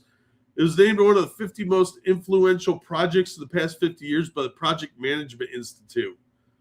The NSC was built to last 100 years. Well, that didn't work. It was financed by Chernobyl Shelter Fund. The drone strike also caused a major fire, which damaged the outer coating of the steel structure. constructed to contain the radioactive remains of the reactor. Remember, there's a major river near here, so there is. I'm pointing like you can see what I'm pointing at. But yeah, that's a problem if this starts leaking. The IAEA's inspection found that the shield's load-bearing structures and monitoring systems were not damaged, thank God. It was not clear how much of a threat to the surrounding environment or the Ukrainian capital of Kiev, which sits 80 miles away, the damage to the shield posed, but a major issue did not appear imminent.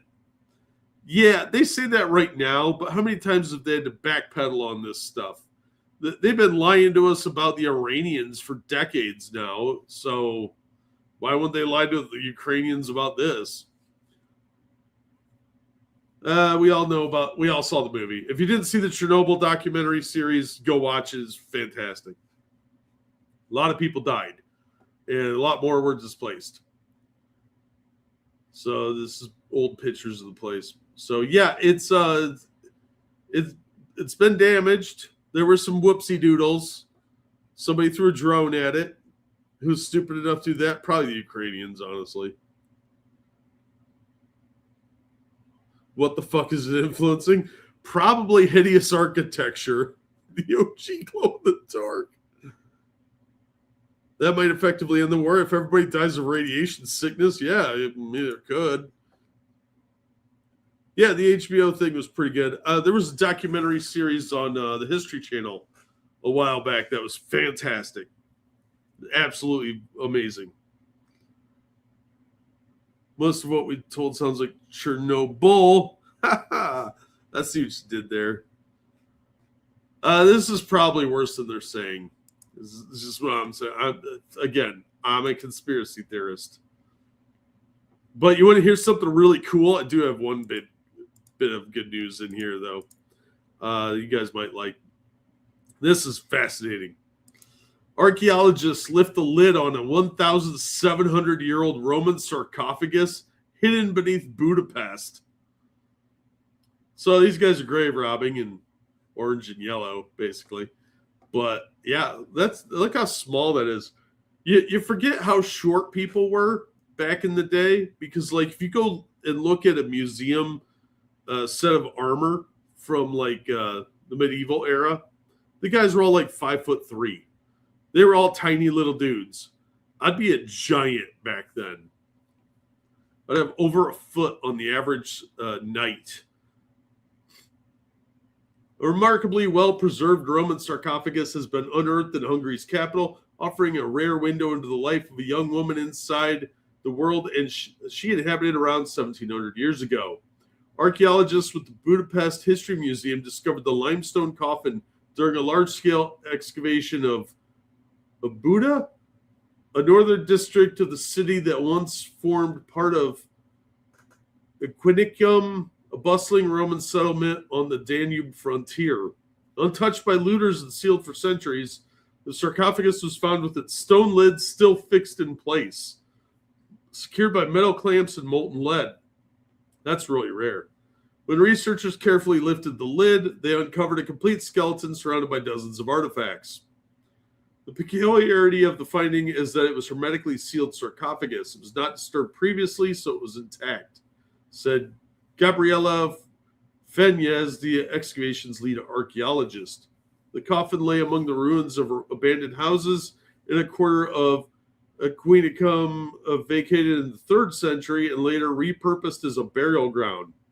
Nearby researchers uncovered a Roman aqueduct and 8 simpler graves, but none approaching the richness or pristine condition of the sealed tomb. Yeah, somebody looted the poor people tombs. Keeping the Roman funerary customs, the sarcophagus held an array of objects, 2 completely intact glass vessels, bronze figures, and 140 coins. A bronze hairpin, a piece of amber jewelry, and traces of gold-threaded fabric, along with the size of the skeleton, pointed to the grave belonging to a young woman. The objects, Fenyez said, were items given to the deceased by her relatives for her eternal journey. And you're stealing them! This is why I'm not in archaeology, because grave robbing freaks me out. No way. I'm not risking curses. No way. They barely didn't want that guy to get out, right? What's the over-under on curses? 90% cursed. You don't go messing with dead people. That's like one of my few rules in life. Don't mess with dead people. Not only have I watched way too many horror movies, and mild paranoia aside, it's impolite. And if there are, I believe there is an afterlife, and I don't want to piss those people off. I don't go out of my way to piss off dead people.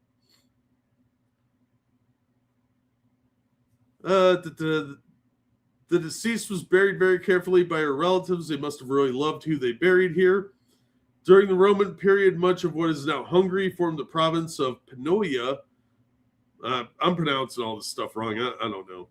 Whose frontier ran along the right bank of the Danube River, less than a mile, 1.6 kilometers from the site.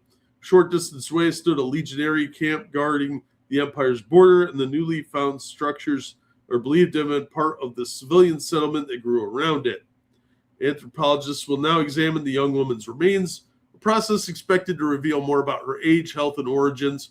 Well, her health, she's dead, so mystery solved. Fixed it for you. Death certificate. She died of death. But even now, the grave's placement and abundance of artifacts offer strong clues. The sarcophagus and its contents definitely make it stand out, said really gurgly Coastal, I don't know, a Roman period specialist and co-leader of the project. This probably means that the deceased was well-to-do or of a higher social status. No shit, dude. She had gold with her. It's really rare to find a sarcophagus like this untouched and never used before, because in the 4th century, it was common to reuse early sarcophagi. That's gross. But you get discount sarcophagus because it was used. It's quite clear that the sarcophagus was made specifically for the deceased. Excavators also removed a layer of mud, roughly 4 centimeters, 1.5 inches thick, from inside the coffin that Faz hopes could contain more treasures. I suspect we could find jewelry. We haven't found any earrings or other jewelry belonging to the woman, so I hope these small items will turn up during the sifting of the mud. You'd think they would have been a little more careful with that. For Fenyez, the discovery of the Roman sarcophagus is not only scientific significance, but also an emotionally resonant insight into devotion displayed by the people in ancient times. It was very yeah, they cared. They loved their relative. Oh, that's so unheard of. Yeah, pretty crazy. They found a mummy this intact. Were they Jewish? No, they're Roman. The Romans. Don't disturb the dead. They outnumber us and they're hard to kill. Yeah, I don't know how to turn undead, okay? I'd make a terrible priest. Oh, horrible. And I only know like 2 priests, okay? And only one of them I think could actually turn undead. The other one got a mail-in certificate, okay? So I don't really trust him to turn undead. But yeah, that's some crazy nonsense. I just thought that was cool. It's not very often you get to see that sort of thing.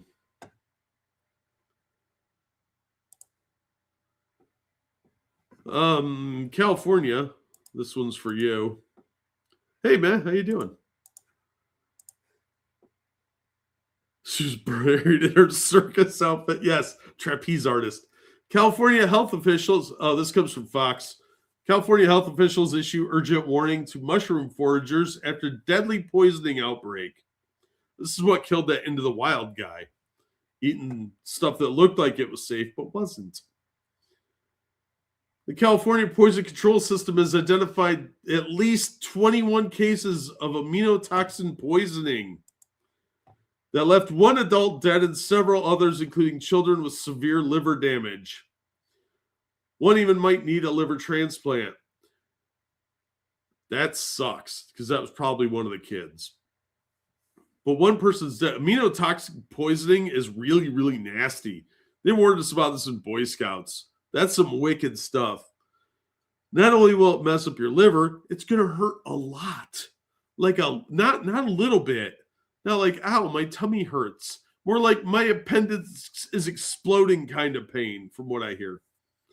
The poisoning was likely caused by the death cap mushroom. In case the name didn't give you a hint, it's not a pleasant mushroom. It's not going in your salad, hopefully, which is easily confused with edible mushrooms.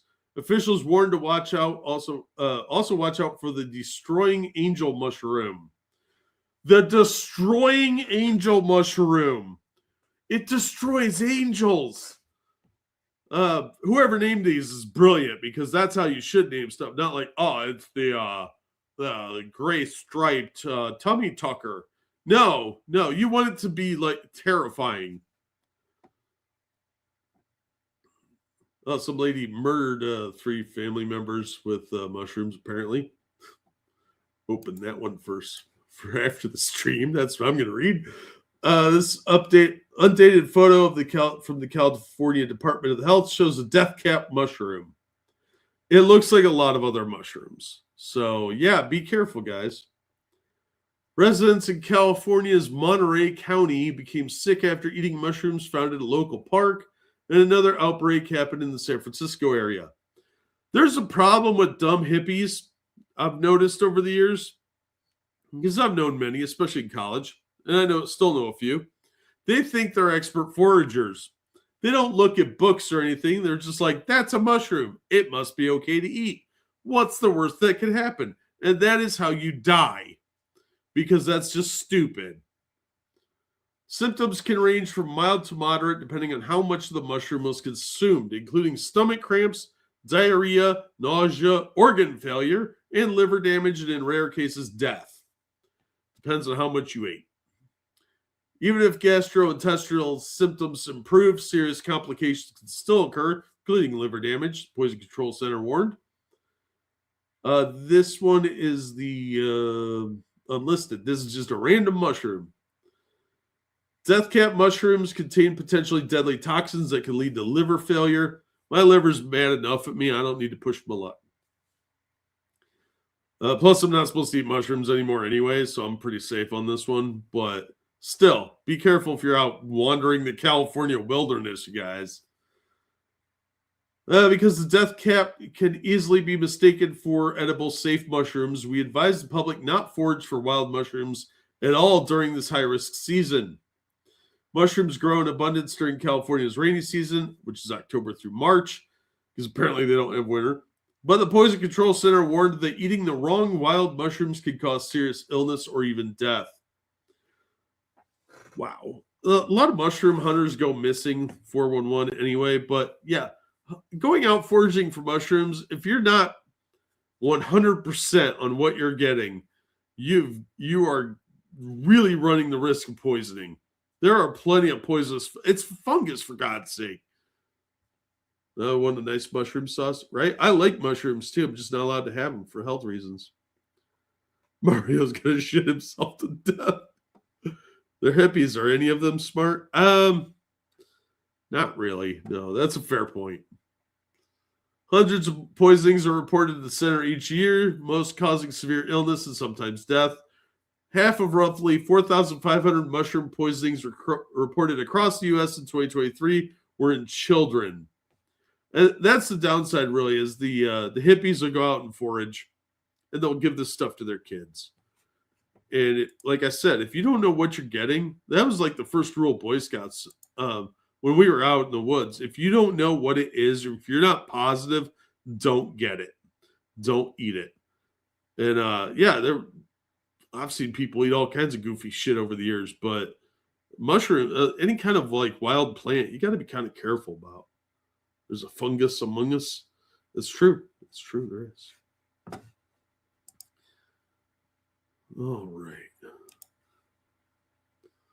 So, yep, just to let you know about the dangers of mushrooms.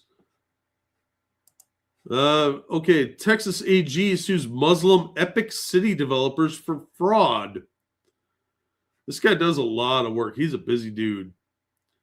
Texas Attorney General Ken Paxton has sued East Plano Islamic Center, Epic, and the community capital partners in Texas for engaging in an illegal development scheme that violated Texas securities law.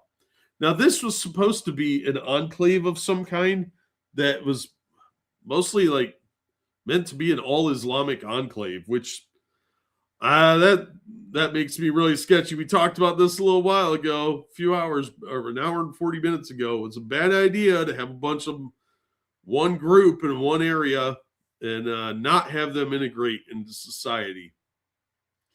He alleged the group was running an illegal security scheme tied to the 400-acre community that was going to be known as Epic City.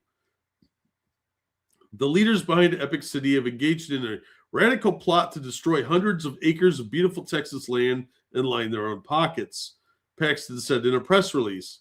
I will relentlessly bring the full force of the law against anyone who thinks they can ignore the rules and hurt Texans. The unlawful project known as Epic City will be stopped, and those responsible will be barred from ever creating another fraudulent operation like this again. Why don't you throw a few in jail? That'll help. He's going to get a lot of blowback from this and get called Islamophobic, which I don't think he cares about. He's a Texan. Paxton launched the suit alleging that Epic and the CCP engaged in fraudulent practices, not the Chinese, the other one. Engaged in fraudulent practices to raise funds for the project, used promotional materials that unlawfully said the city would be only for those in the Muslim community as the epicenter of Islam in North America. That's a violation of the fair housing laws. They can't do that, technically. But it wouldn't surprise me if they got away with it, because you're Islamophobic.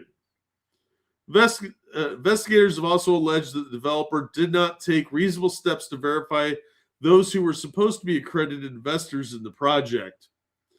The lawsuit alleged the defendants devised a scheme to publicly sell what they described as shares, which provided an interest in a limited partnership, the units, and warrants to acquire units to raise the equity for the development of Epic City, the offering scheme, to accredited investors. Over 50% of the instruments were sold in Texas and offered pursuant to an offering circular referred to as the Confidential Private Placement Memorandum.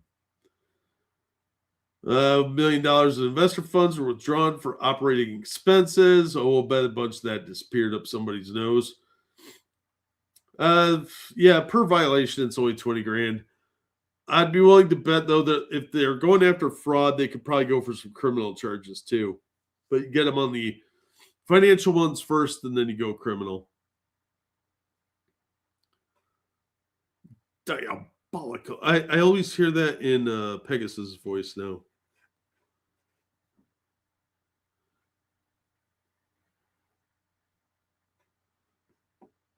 Islamophobe, yeah, so, right? Yeah, words are definitely losing the sting they used to have.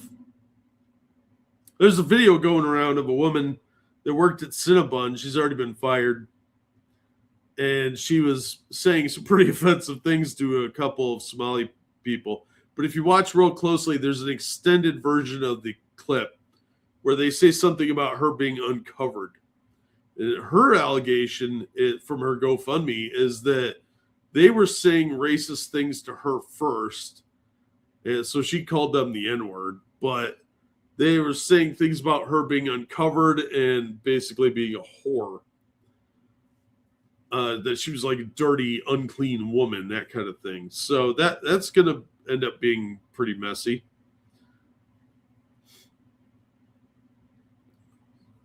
Phobia is an irrational fear. Fear of Islam is very rational. Absolutely.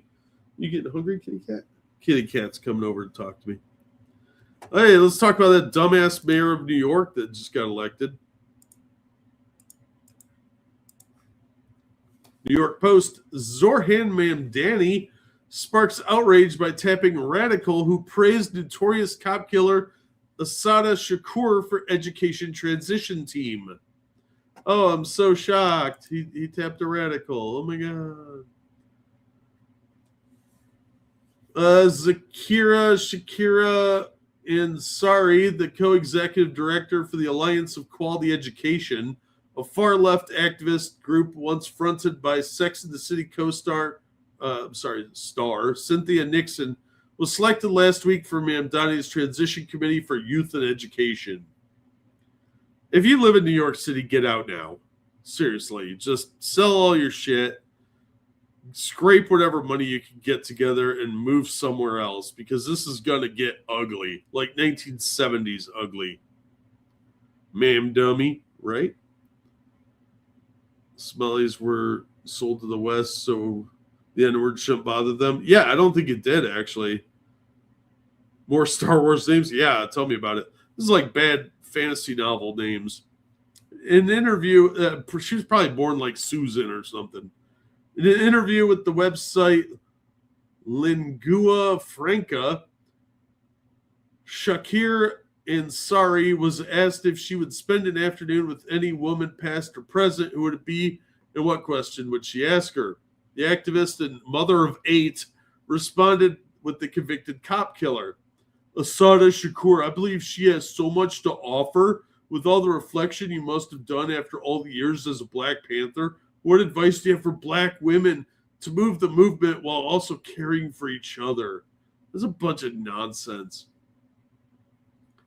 Shakira, born Joanne Deborah Chesmard, was convicted in the cowardly murder of New Jersey State Trooper Warner Forrester on May 2nd, 1973. She was riding with comrades Zaid Malik Shakur and Sadida Akoli when they were pulled over on the New Jersey Turnpike by State Trooper James Harper for a busted taillight. Forrester, who was providing backup, was shot and killed in the ensuing gunfight. Along with the Black Panthers, she was a member of the fringe radical leftist group, the Black Liberation Army. She was found guilty of murder and assault in 1977. 2 years later, 3 BLA members disguised as visitors busted her out of the Clinton Correctional Facility for Women in New Jersey. They drew guns and took 2 correction officers hostage and hijacked a prison van. The fugitive ultimately fled to Cuba in 1984, where she was granted asylum. Shakir, who described herself as a 20th century escaped slave, was added to the FBI's most wanted terrorist list in May 2013, the first woman ever. New York's finest and those who've lost cops in their family were galled by Mamdani's pick. Of course they were. But he's anti-cop. You got to remember he was pro-defunding the police and coming up with like decolonizing police work and all that stupid bullshit.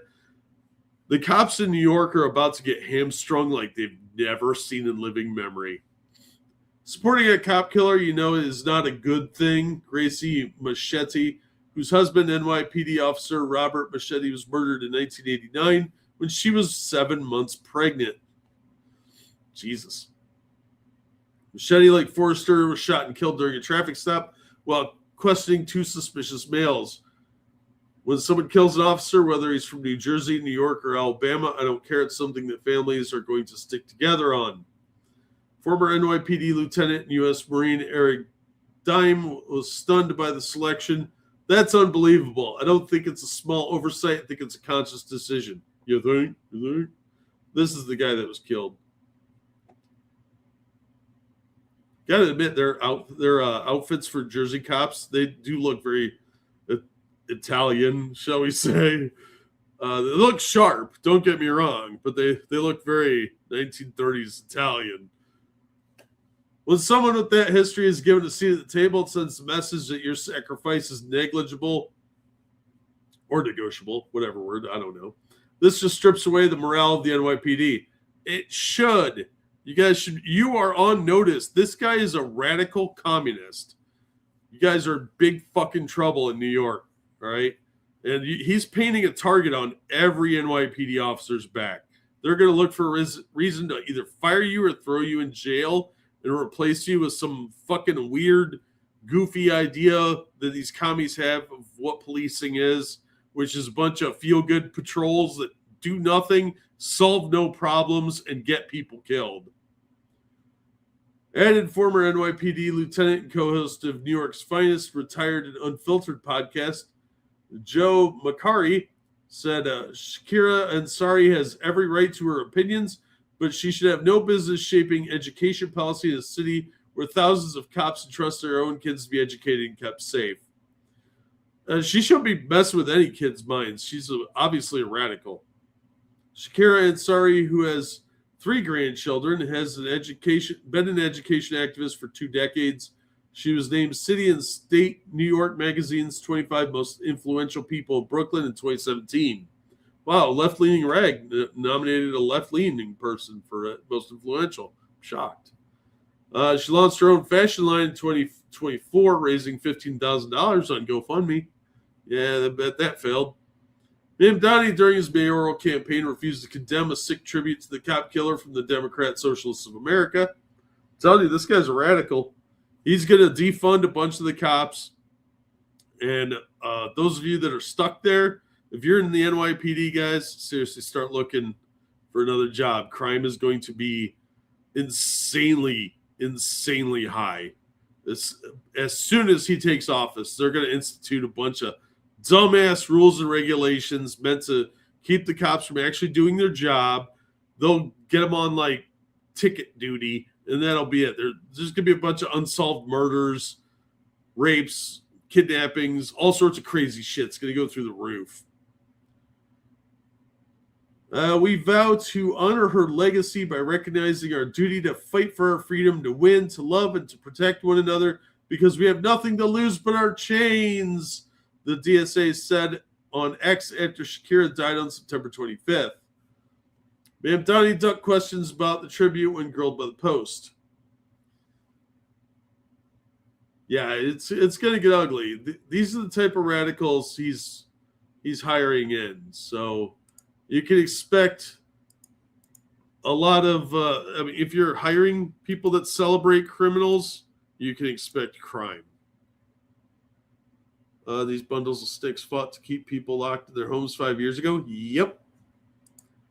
Yeah, this is going to get bad, guys. New York's going to be a disaster. And this is what they voted for. They deserve it. But if you're a reasonably intelligent person, get out of New York City.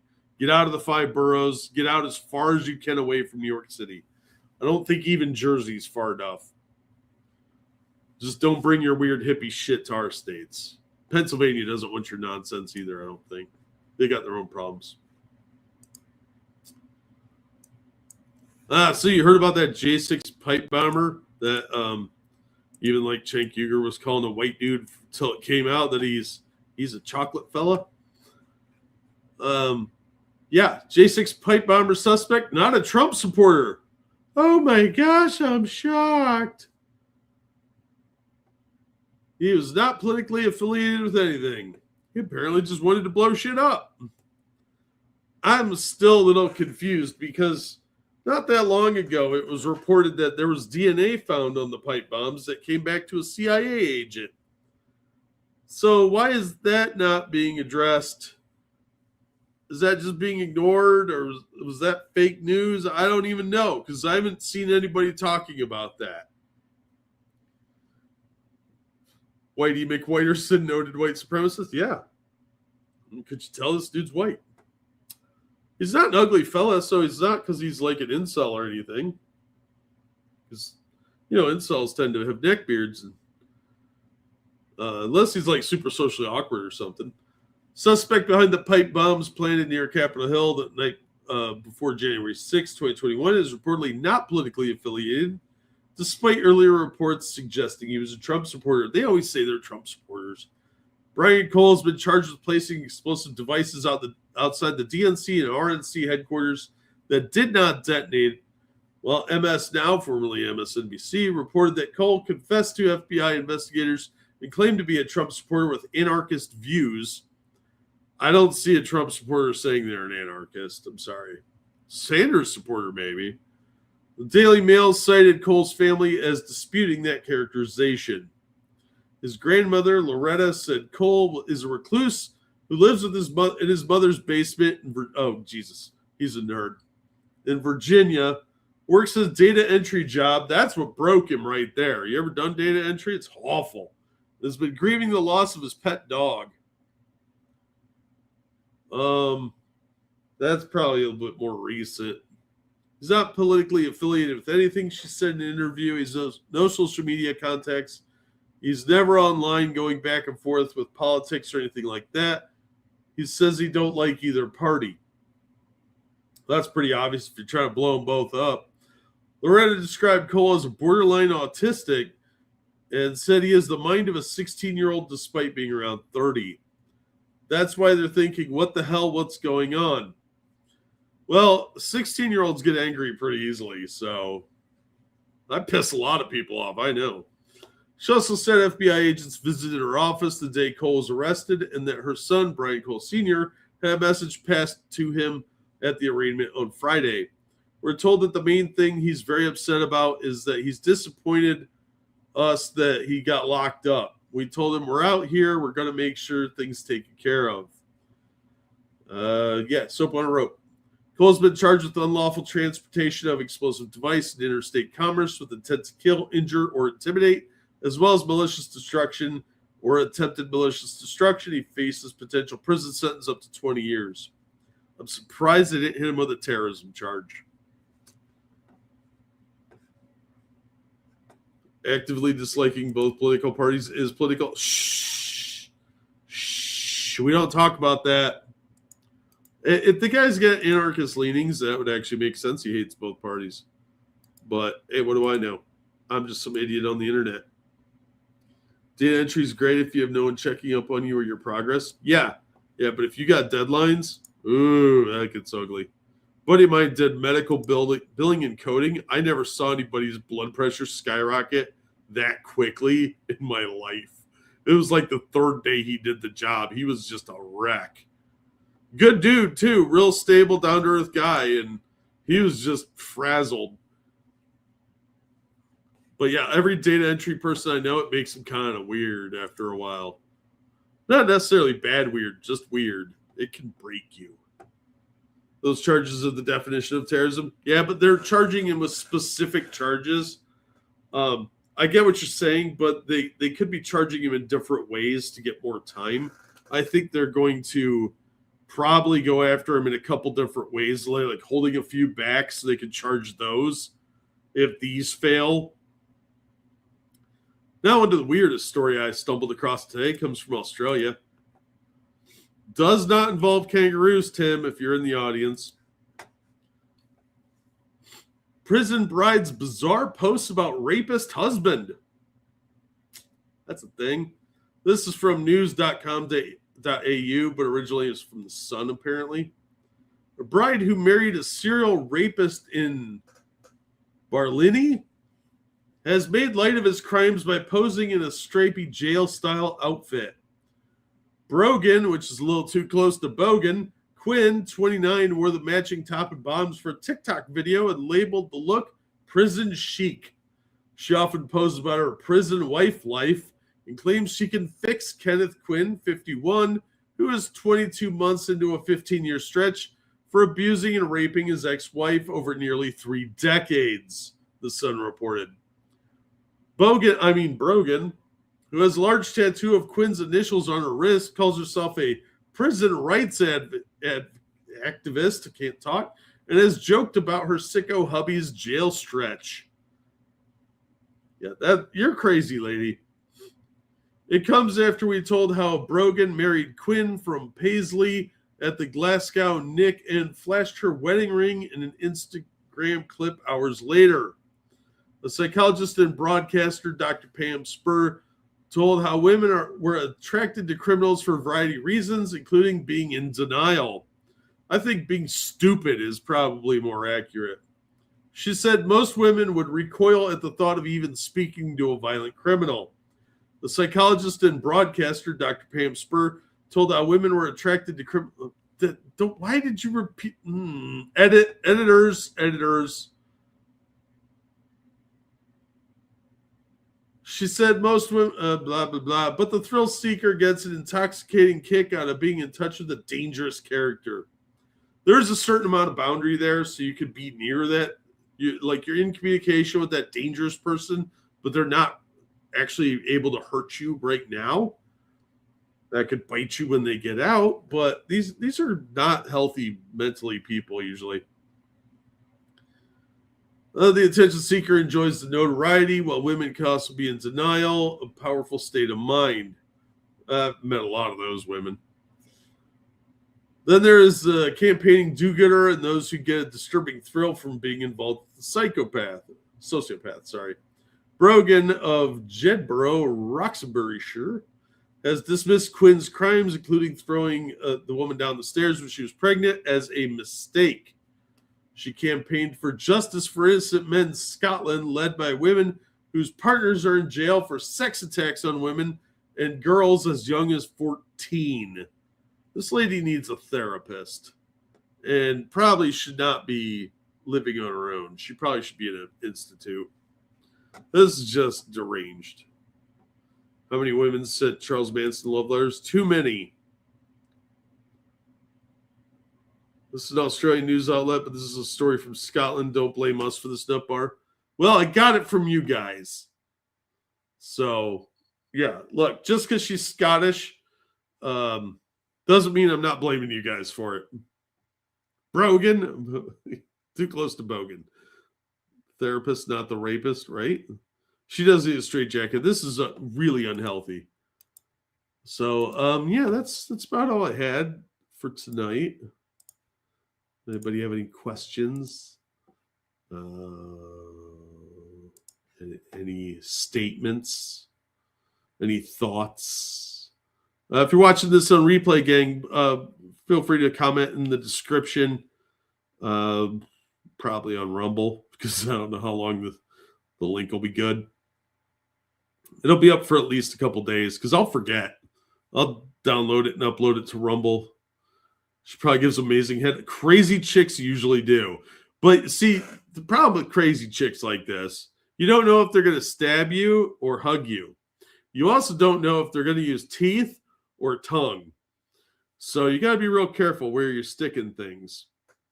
Does she call him Mr. J? I don't know. But she seems to have kind of a Harley Quinn thing going, doesn't she? Go to work? Ew. We just heard about a thought. No, you heard about a lunatic. She's probably kind of cute too. That's the worst part. The picture isn't very good of her, but she's probably kind of cute, and she's in her prime. But what I've noticed about crazy chicks is they tend to get really weird looking as they age. So usually around 30s, they start looking weird. Like they get kind of fat in weird places. Usually the neck or head looks big. And the crazy starts to affect their physiology. It's an effect that I think will often be denied because nobody wants to point out ugly people are weird looking. But weirdos look weird as they age. When they're in their 20s, though, they're pretty good. Oh, the second issue of the Deadpool Batman crossover's out. Cool. I got to pick that up.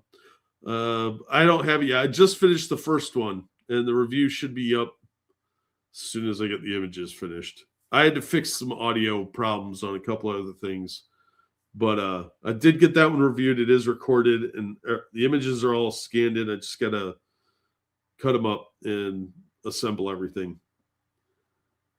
Will this be on the test? Yes. YouTube can't handle me calling people ugly. Yeah, you gotta dress it up. They're very unfortunate looking sometimes. It's not my fault. There's a bunch of uggos out there that need me to call them ugly. You know, that's the world's doing, not mine. All right, I'm going to wrap it up there. I'm just rambling now. It's probably about time for me to go to bed, or more likely get lost in like 4 YouTube videos. They're beauty challenged. Yeah, they're unfortunate looking. Okay, I took notes. Oh, hope so. All right. Well, thank you guys for coming out. Really good turnout today. Hope you're all doing well. Take care of yourselves, and watch out for monsters. They're out there. There's a lot of crazies. Don't eat wild mushrooms, we learned. Stay out of Minneapolis if you can avoid it.